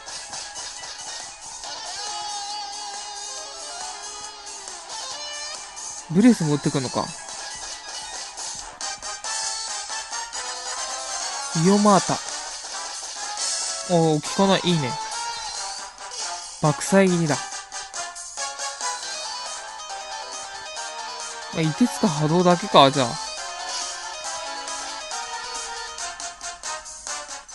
続いては、ドラクエヒーローズ2になります。ドラクエ無双系の第2作品目ね。ヒーローズ3も出てほしい人も多いんじゃないかしらね。ヒーローズのマリベルは、ちょっと印象変わりましたよね。ディスクのデザインは、個人的に結構気に入ってます。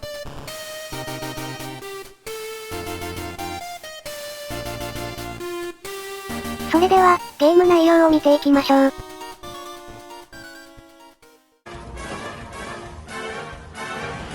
慢できないわ。覚悟しなさい。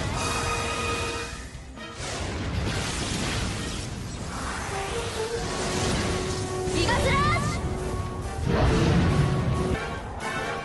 もう怒ったわよ。いい加減にしてよね。やっ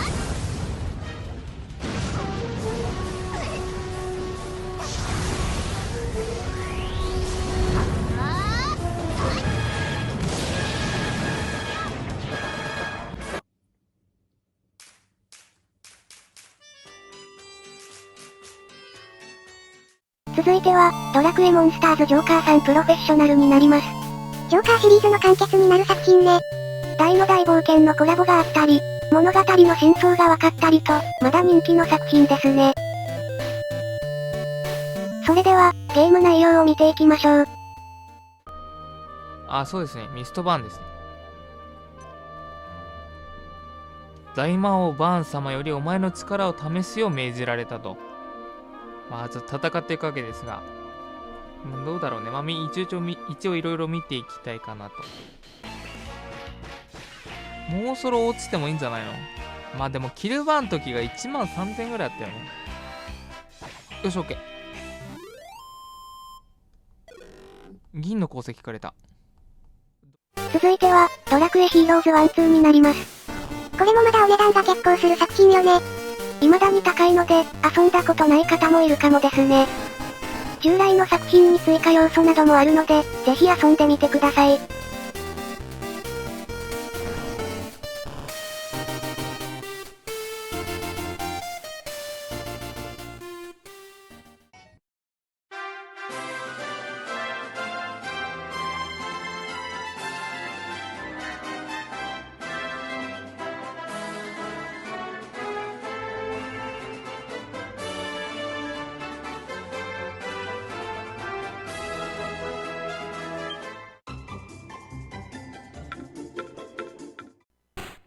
続いては、ドラクエスキャンバトラーズになります。カードとは、また違った内容のアーケードゲームね。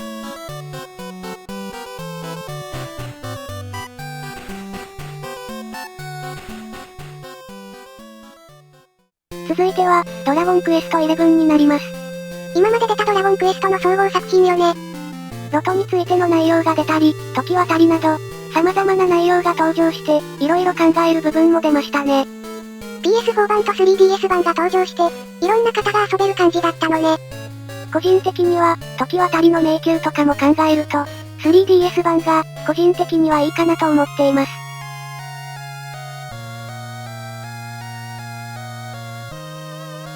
それでは、ゲーム内容を見ていきましょう。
続いては、ドラゴンクエスト10オールインワンパッケージの PS4 版とスイッチ版になります。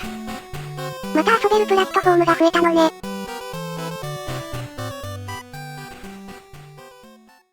続いては、いただきストリート30周年作品になります。PS 系列だけの発売だったのね。せっかくなのでスイッチ版でも出して欲しかったですよね。映像も綺麗になって、さらに進化した感じですね。ソフトは、こんな感じになっています。それでは、ゲーム内容を見ていきましょう。いただきストリート。ここって、なんか神秘的な感じがするわね。ま、神殿だし、当然か。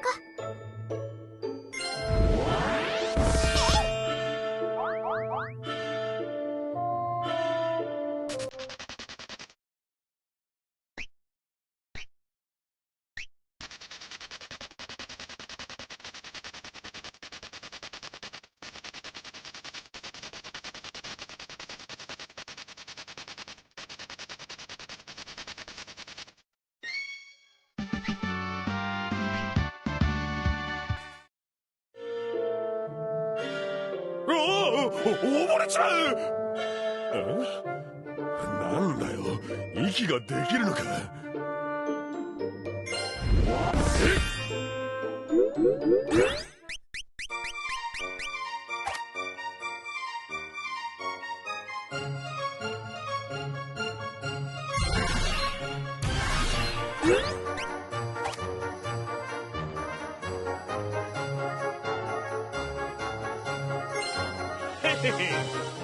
ボーナスいただきった。涼しげで夏を過ごす別荘にちょうど良さそうですわね。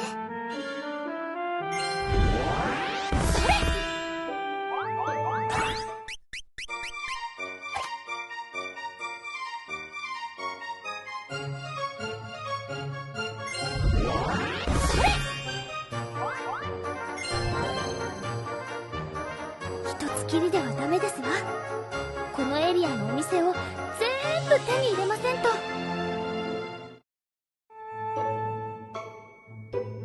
あんた、俺が一緒に旅した勇者とは全然違うんだな。勇者？ででも私にとっての勇者はあの人だけ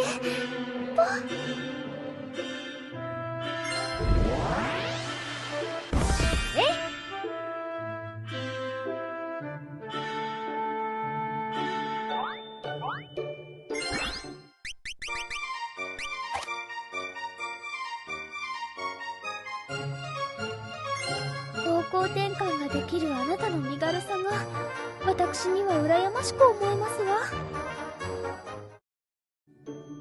ちょっとダイス振ろうとしてる時に話しかけないでよ。怒るわよ。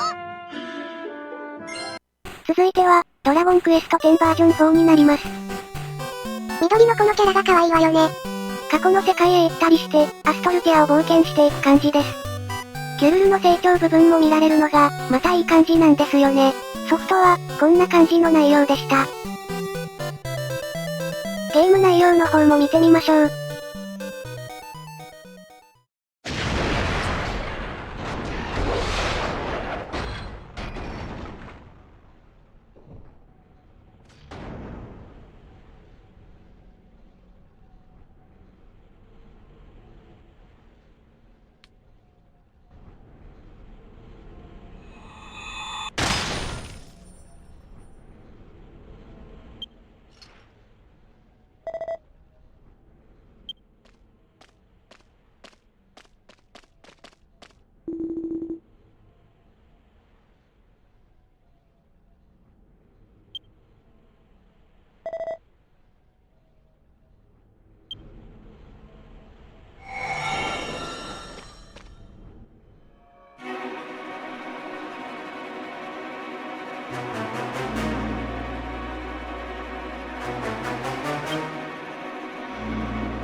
続いては、ドラクエビルダーズスイッチ版になります。スイッチ版出て、今まで遊べなかった方も遊べるようになったわね。中身は、こんな感じになっております。ゲーム内容も見ていきましょう。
続いては、ドラクエ10オールインワンパッケージ4になります。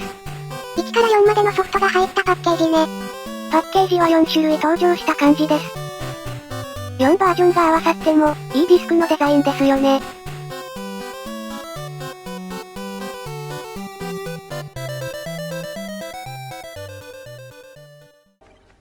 で、近くにあったのでラッキーと。ゴールソーあるといいですかね。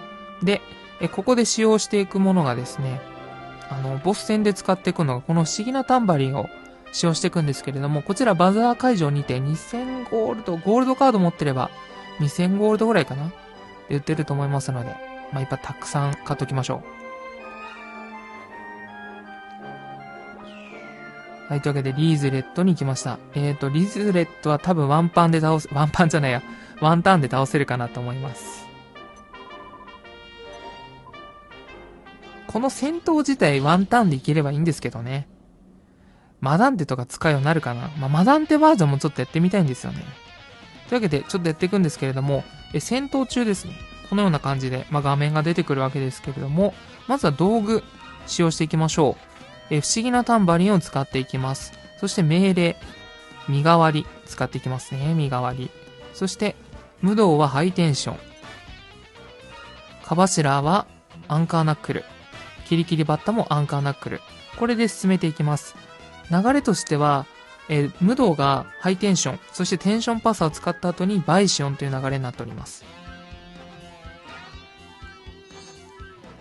まず上がっていく、身代わり、でまず攻撃していきますね。これは、ここまでは全然 OK です。この一ターンの攻撃では落ちないので、ギガマホトラ。ここも全然重要じゃないですね。で、ここからですね、ハイテンション、テンションパサーをして、スーパーハイテンション、そしてバイシオンを使っていく、からのアンカーナックル。で、落とせると。続いては、ドラクエビルダーズ2になります。あのビルダーズ作品の2作品目ね。ビルダーズも3が発売されるといいですよね。少年指導っていうのが、すごく気になったわよね。なんか指導のデザイン気になるわよね。ソフトはこんな感じになってます。ゲームの方も見ていきましょう。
へへん。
続いては、ドラゴンクエスト 11S になります。ボイスもついた新たに登場。省かれた内容などもありますが、完全版になりますね。パッケージは、こんな感じになっています。中身の方は、かなりかっこいいですよ。ゲーム内容の方も見ていきましょう。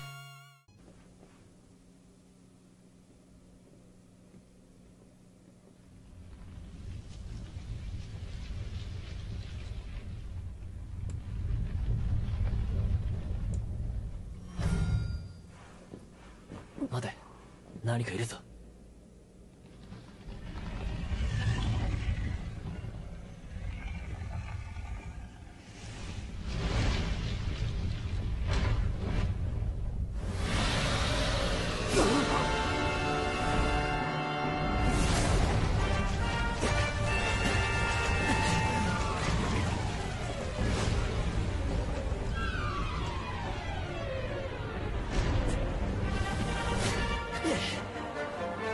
まともに戦って勝てる相手じゃない。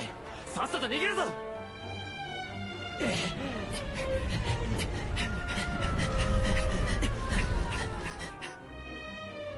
はい。というわけで行きましょう。行くぜ。まあ、フィニッシュはこいつですよね。まあ、ここまで来たら。はい。やっていきます。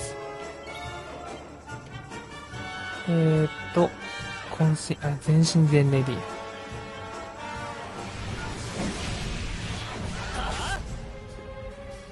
委員会様子伺ってて、ナメップは許しませんよ。オッケー。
続いては、ドラゴンクエスト10バージョン5になります。主人公たちが、魔界の世界へ行くお話ね。ついに悪の根源との決着をつけるために、まさかあのような結末になるなんて。ディスクのデザインとてもいいですよね。ゲーム内容の方も見ていきましょう。決着をつけましょう、魔王バレリア。そして災いの根源、大魔王。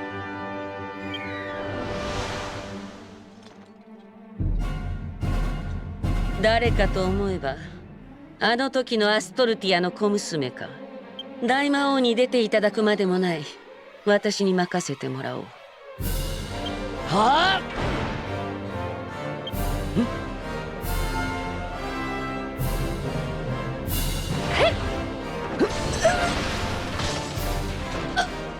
貴様。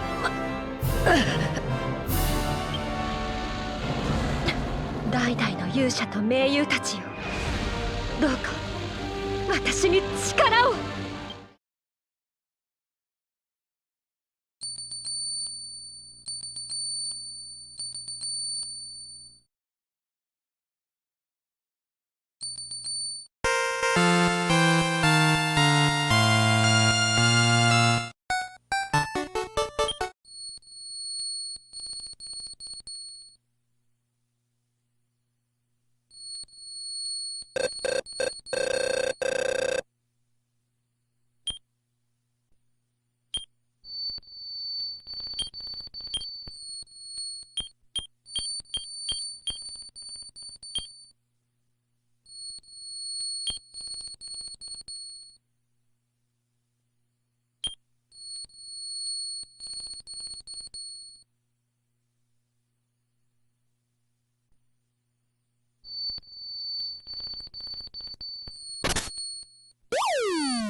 続いては、ドラゴンクエスト10オールインワンパッケージ5です。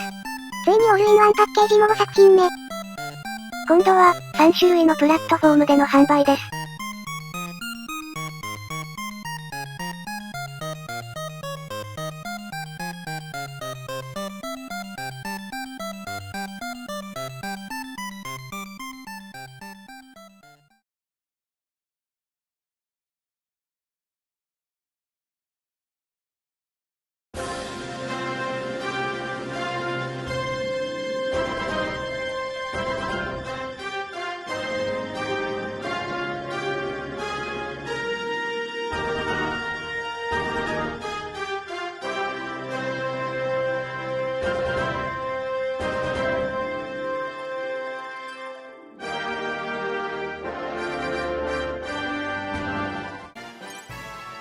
ということでですね、これいけましたよね。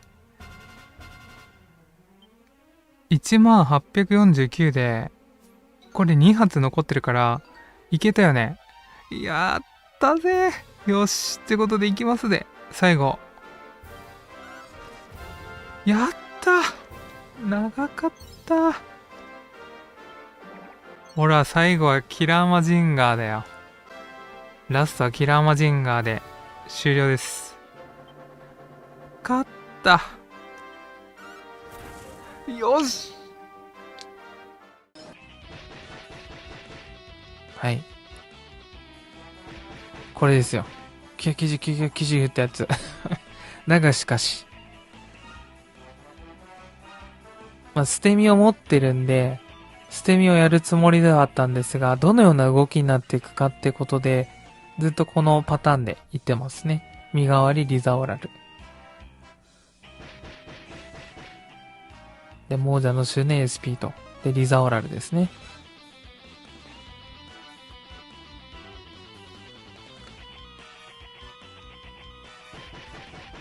とで、やっていきます。先行ですね。後攻のが良かったんだけど、まあ、とりあえず仁王立ちのこいつを後ろにしていきましょうかね。よし。まあ、いいかな、これは。まあ、初手は、テンションアップでいきます。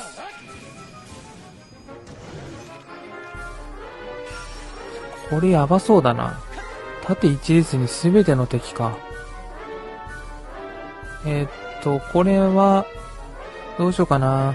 これテンション分というか、1個無駄になるんですよね、MP がね。となると、まあでもいいか。いいや。ちょっとこの1が無駄だなと思ったんだけど、こっちだとよかったかな。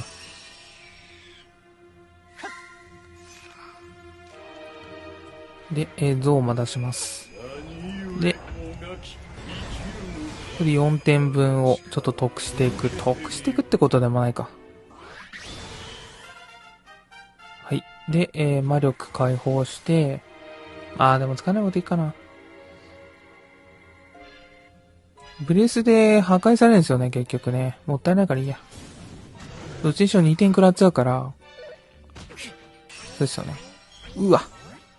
こいつなんだよ。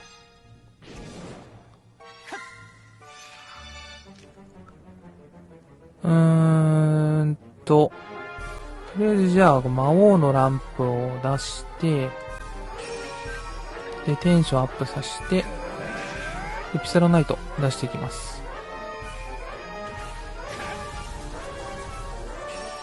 で、こいつでどっちかは、多分こっちだろうな。この仁王立ちがめちゃくちゃ厄介ですね。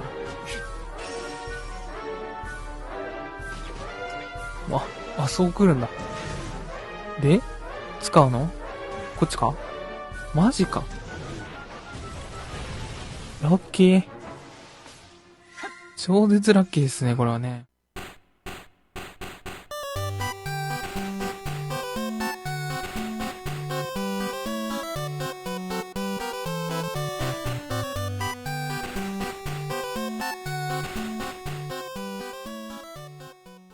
続いては、ドラゴンクエスト 11S3 作品分登場。スイッチ版から新たに違うプラットフォームでも登場したのね。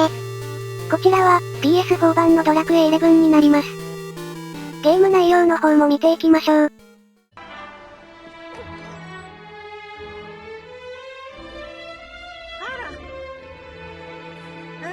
おかえり。無事成人の儀式を終えたようだね。村中で噂になってるよ。うちの息子エマちゃんの足手まといにならなかったかい？全然。ねえベルダおばさま、聞いて。すごいのよ。神の岩の頂上でね、私たち魔物に襲われたの。私なんて崖から落ちそうになっちゃうし、本当にもうダメって思ったわ。でもね、その時あざがピカーって光って雷が魔物に直撃したの。まるで彼が雷を呼んだみたいに。なんだって？あざが光って魔物を退けた。そうかい、そんなことがあったんだね。考えないようにしていたけど、おじいちゃんが言っていた通り、運命には抗えないのかね。ついにあのことを話す時が来たようだね。これを受け取りなさい。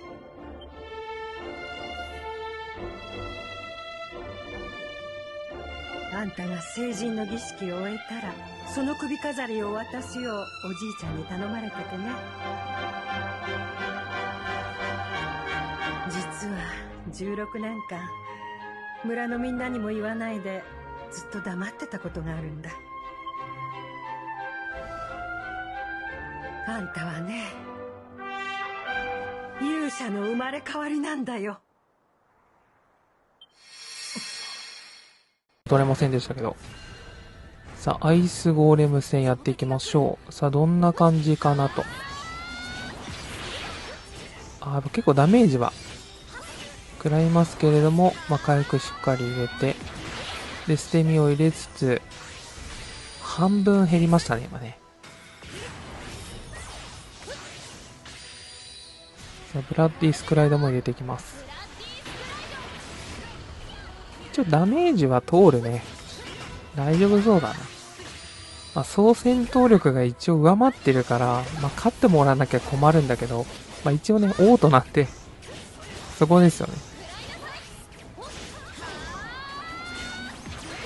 OK、ナイス。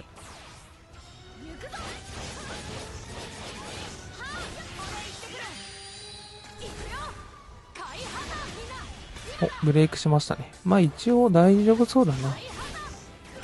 で、今回のこのイベントなんですけど、一応星4の防具なんですよね。星3とかじゃなくて。そこ結構ありがたいなと思いました。防具の上下とか持っていなかったんで、こういう形でね、もらえるのはありがたいなというところですよね。で、貫突させるには多分おそらく、中級のコンプリートはしなきゃいけないということですよね。じゃなきゃなんで報酬でもらえるねんって感じになると思うんで、多分貫突含めて5個5個ってことですよね。うん。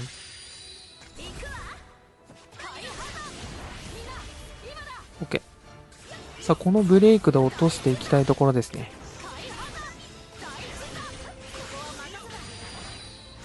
さあ、ブラッディスクライドもやってもらうよと。さあ、持っていけるのかな。さあ、もうちょっとです。無理だったか。ちょっとブレイク中は無理でしたね。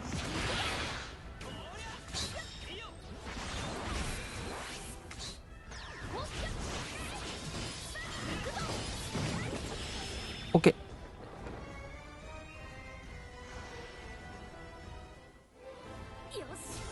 一応オートでもいけましたね。よかったよかった。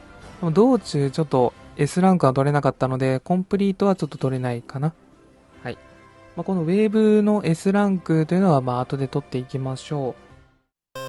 続いては、ドラゴンクエスト10バージョン6になります。ついに天使たちが登場して、ドラクエ9とのつながりが？このバージョンでは、アストルテアに迫る脅威、神話の時代からあった戦いについに決着の時が描かれております。ムービーシーンもかなり迫力があり、とてもいい感じです。こちらは、スイッチ版のパッケージになります。それでは、ゲーム内容の方も見ていきましょう。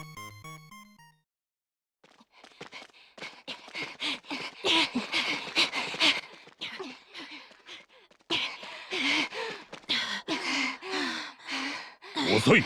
私を待たせるな。レオはレビュールの集落から通ってんだぞ師匠。ちょっとくらい遅れたからってガミガミ言うなよ。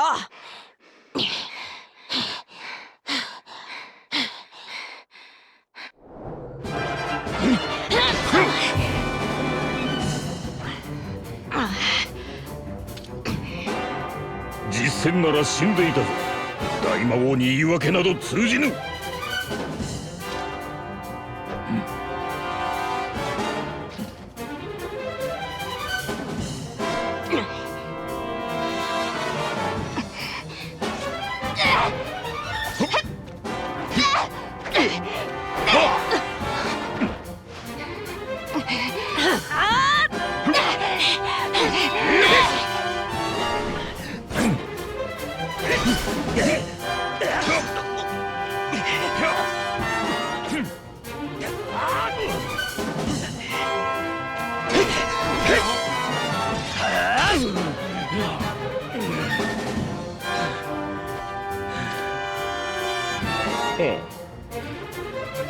実戦なら死んでたぜ師匠。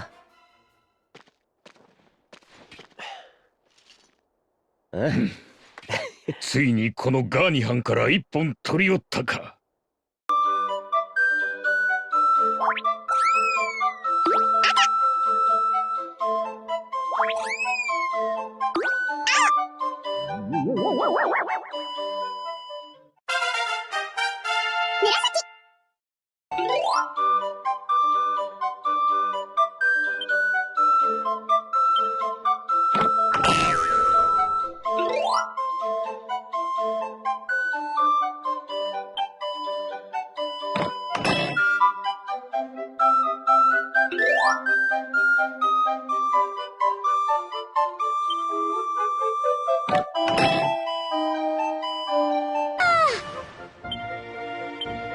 レッツケシケシ。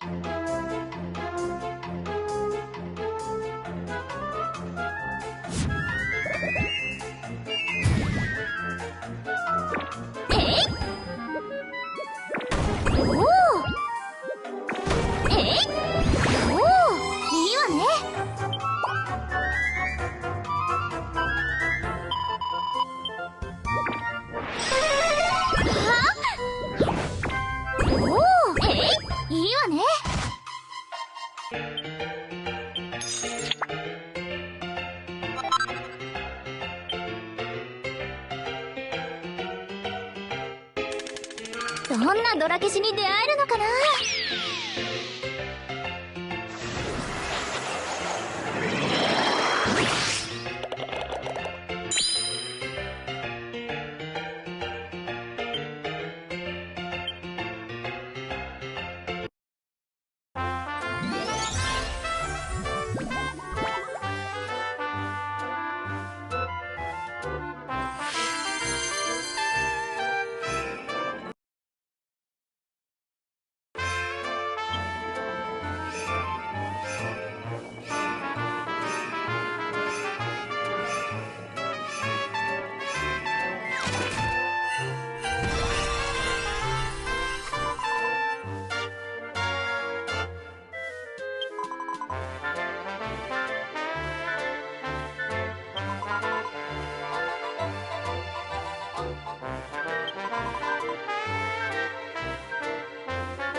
頑張ってね。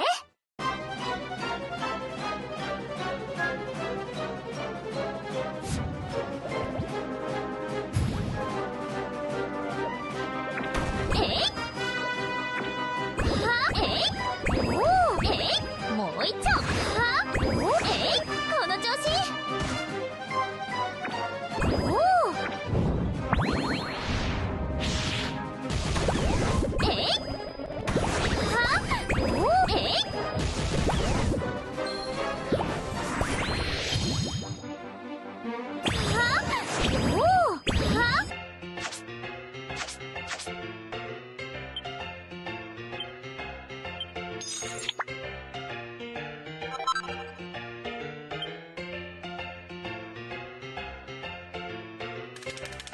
どんなドラ消しに出会えるのかな。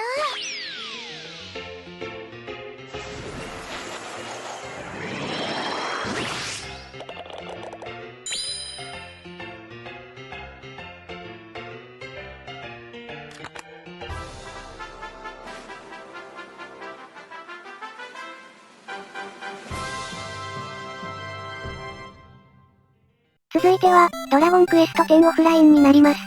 ドラゴンクエスト10がオフラインで登場したのね。このオフラインから、オンラインに引き継ぎも可能に。バージョン3以降もオフライン版出てほしいわよね。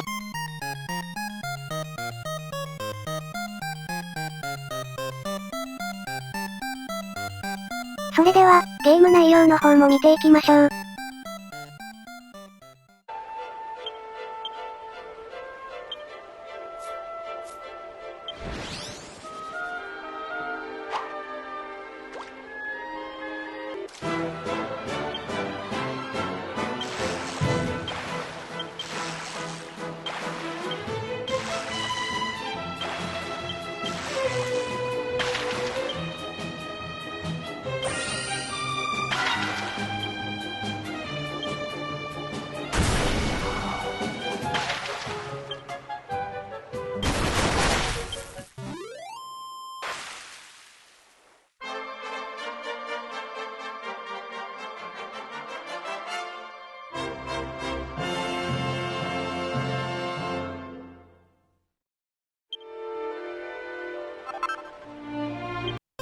続いては、ドラクエ10オールインワンパッケージ6になります。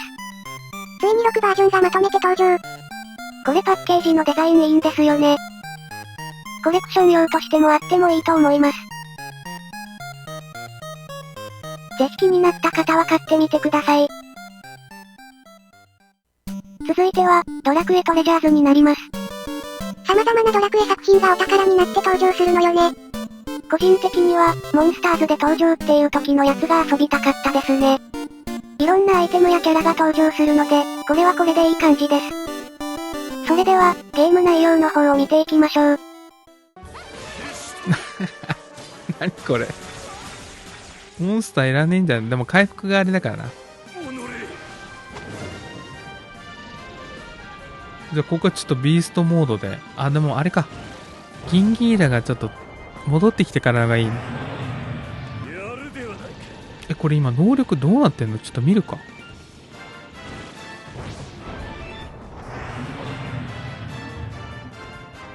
反映されてるよ。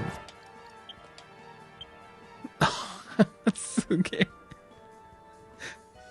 1350になっとるやんけ。もう始まっていたか。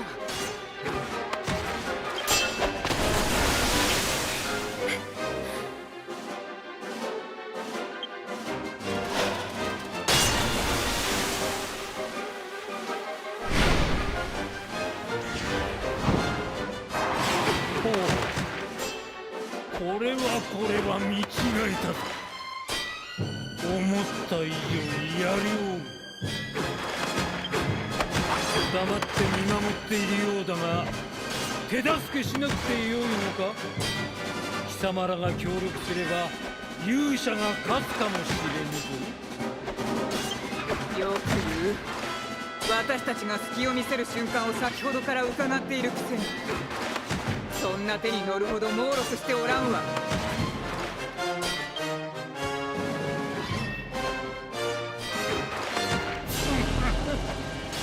ほどな。貴様はなかなか頭が切れるぞ。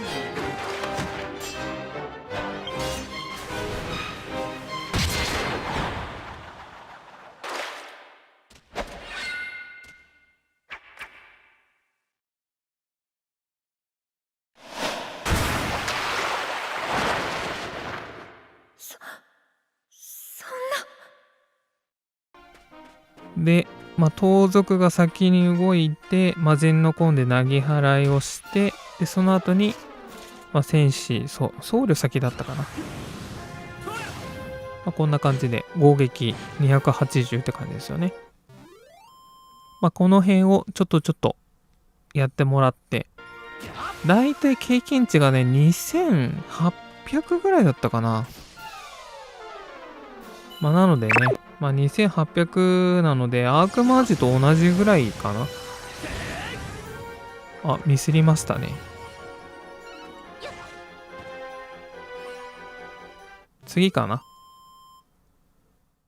続いては、大の大冒険インフィニティストラッシュです。この作品は、ちょっと賛否両論だったわよね。大魔王バーンとの戦いまでがなかったのが、すごく残念でしたね。戦闘などは、結構楽しかったので、もし機会があったら、完全版出してほしいですね。アニメーションとかもしっかりあるといいわね。それでは、ゲーム内容の方を見ていきましょう。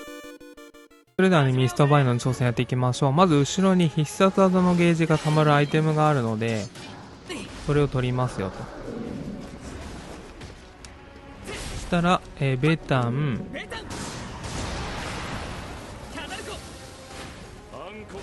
ちょっとうまくいきませんでしたね。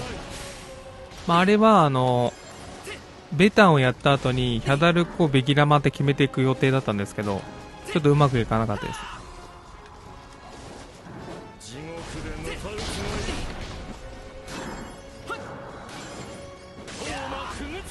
で、これポップなんですけど、2発で落ちます。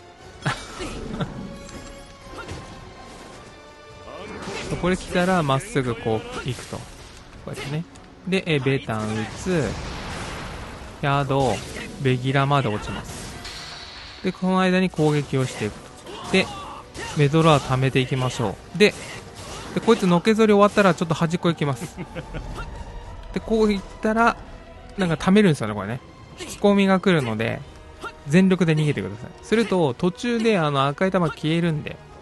で、端っこ来たらベギラマ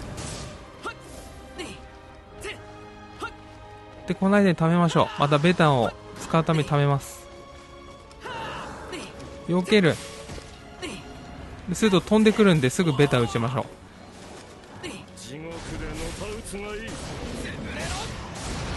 ヒャダルコ、ベギラマ。これで終わりです。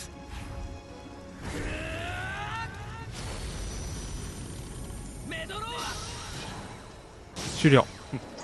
これまで、こんな感じでベタン、ヒャダルコ、ベギラマってやってゲージ吹き飛ばしして、で攻撃をして溜めていくと。でのけぞりが終わったらもう全力で端っこに行くとミストバーも端っこに行くので、したらまた反対方向に全力で逃げていく。続いては、ドラクエモンスターズ3になります。ピサロが主人公になってモンスターズで登場。この作品もすごくいいんですが、ラスボスなど、いろんなモンスターが作成できないんですよね。こちらもまた完全版かなんかが出るといいなと思います。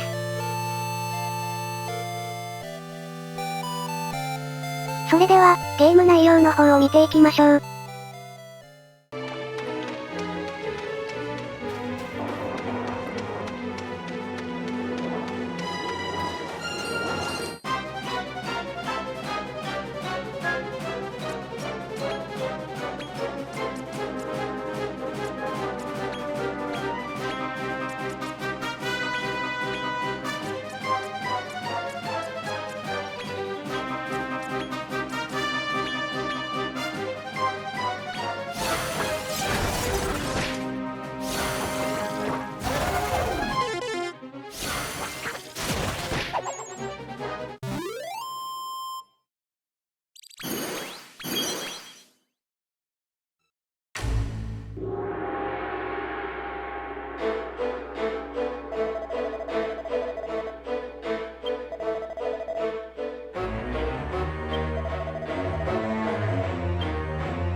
続いては、ドラゴンクエスト10バージョン7になります。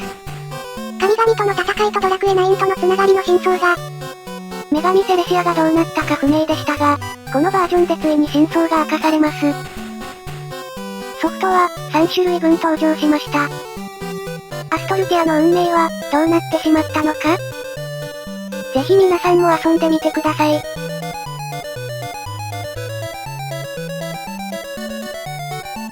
続いては、1から7まで入ったオールインワンになります。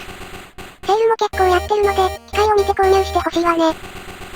バージョン1からは、ダウンロードのみみたいなので、最後のパッケージ版という感じですね。表紙のデザインもいいし、コレクションにいいわね。それでは、ゲーム内容の方を見ていきましょう。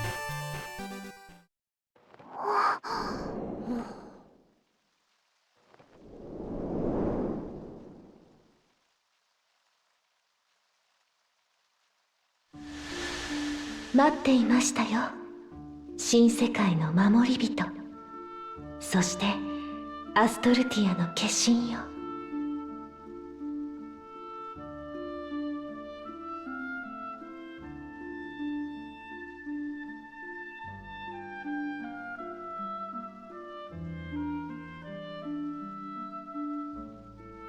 まあ、小さな真珠も一緒なのですね。小さくない。ラキは新しい主神。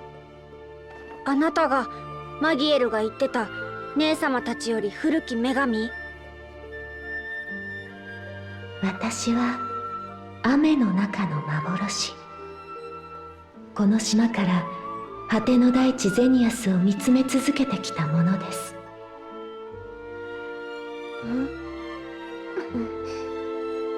私はアストルティアの化身である師匠の代わりにここに来たんだ。教えてほしいことがあるの。私と喪失を招く者は同じ存在。けどアストルティアを救うためにはあいつを何とかしなきゃ。アストルティアの光の神殿で私の中から溢れた力、教えて。この力は一体何？そう、新世界へ旅立つルティアナに選別に与えたあの種こそがあなたなのですね。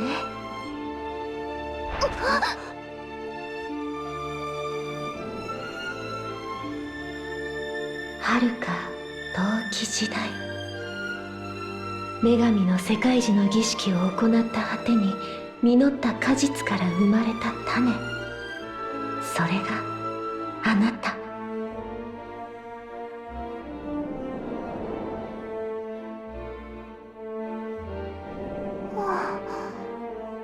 そして主神ですら叶えられぬ大きな願いを実現するため、我が身を世界樹に変える。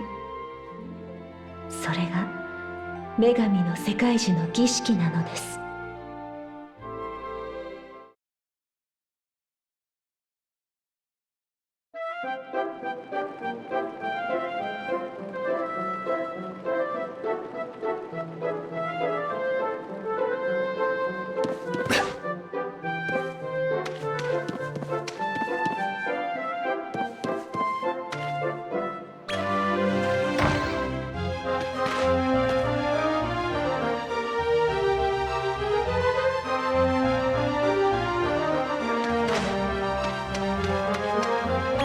そうか。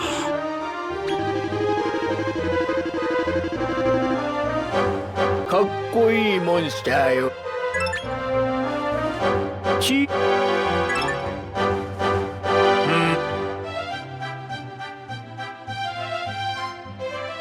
ほえ、どう？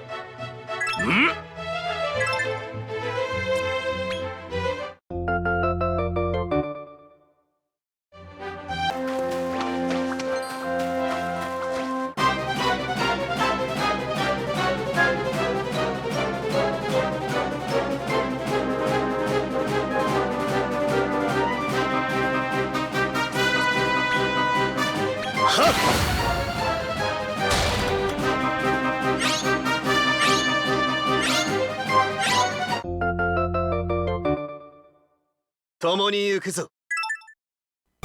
続いては、ドラゴンクエスト 3HD2D 版になります。ドットのいい感じのリメイクだったわよね。レイアムランドの巫女が、身長の杖を持ってるのが激アツでした。モンスター格闘場で身長の杖がもらえるのよね。裏ボスもゲームボーイ版だけでの登場だった。グランドラゴンが登場したのも良かったですね。それでは、ゲーム内容の方も見ていきましょう。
続いては、ドラゴンクエスト 1&2HD2D になります。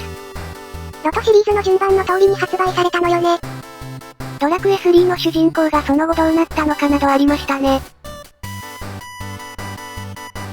サマルトリア王女が仲間になったりで、従来見れなかった部分も見れたのが、非常に良かったですね。それでは、ゲーム内容も見ていきましょう。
続いては、ドラゴンクエスト7リーマジンドになります。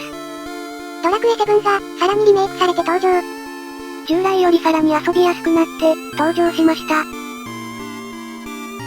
石板などもかなり集めやすくなったのよね。キーファが離脱後にどのようになったことや、その後の展開なども見れて、非常に面白かったですね。個人的には、ドラクエ8ももう一度スイッチ版などで、発売されてくれるといいなって思います。こちらは、スイッチ版の内容になります。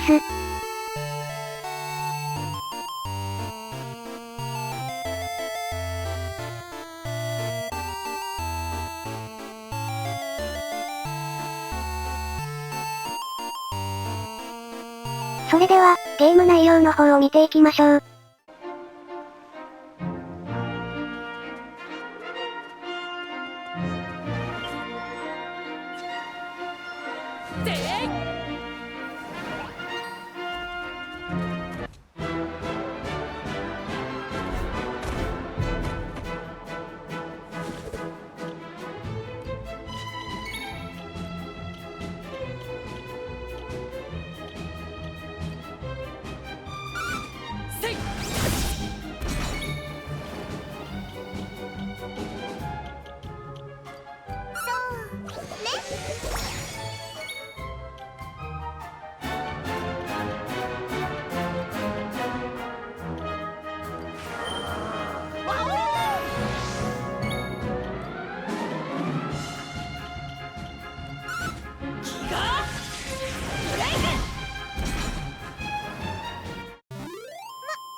ということで、今回は、1986年から2026年までの、40年分のドラゴンクエストの作品をまとめていきました。様々な作品があったけど、本当歴史は長いわね。遊んだことのない作品もあった方は、ぜひお手に取って、遊んでいただければと思います。今年は、40周年なので、様々な内容が発信されると思います。公式の方でも、すでに記念ポストをしているので、ドラクエ12の情報も期待しちゃうなと思うところです。ドラクエ11から9年経ってるし、そろそろ情報が欲しいところよね。5月27日は、ドラクエの日ですので、皆さん楽しみにしていきましょう。ここまでご視聴していただきありがとうございました。また次回のドラクエ動画でお会いしましょう。それでは失礼いたします。まったね。バイバイ。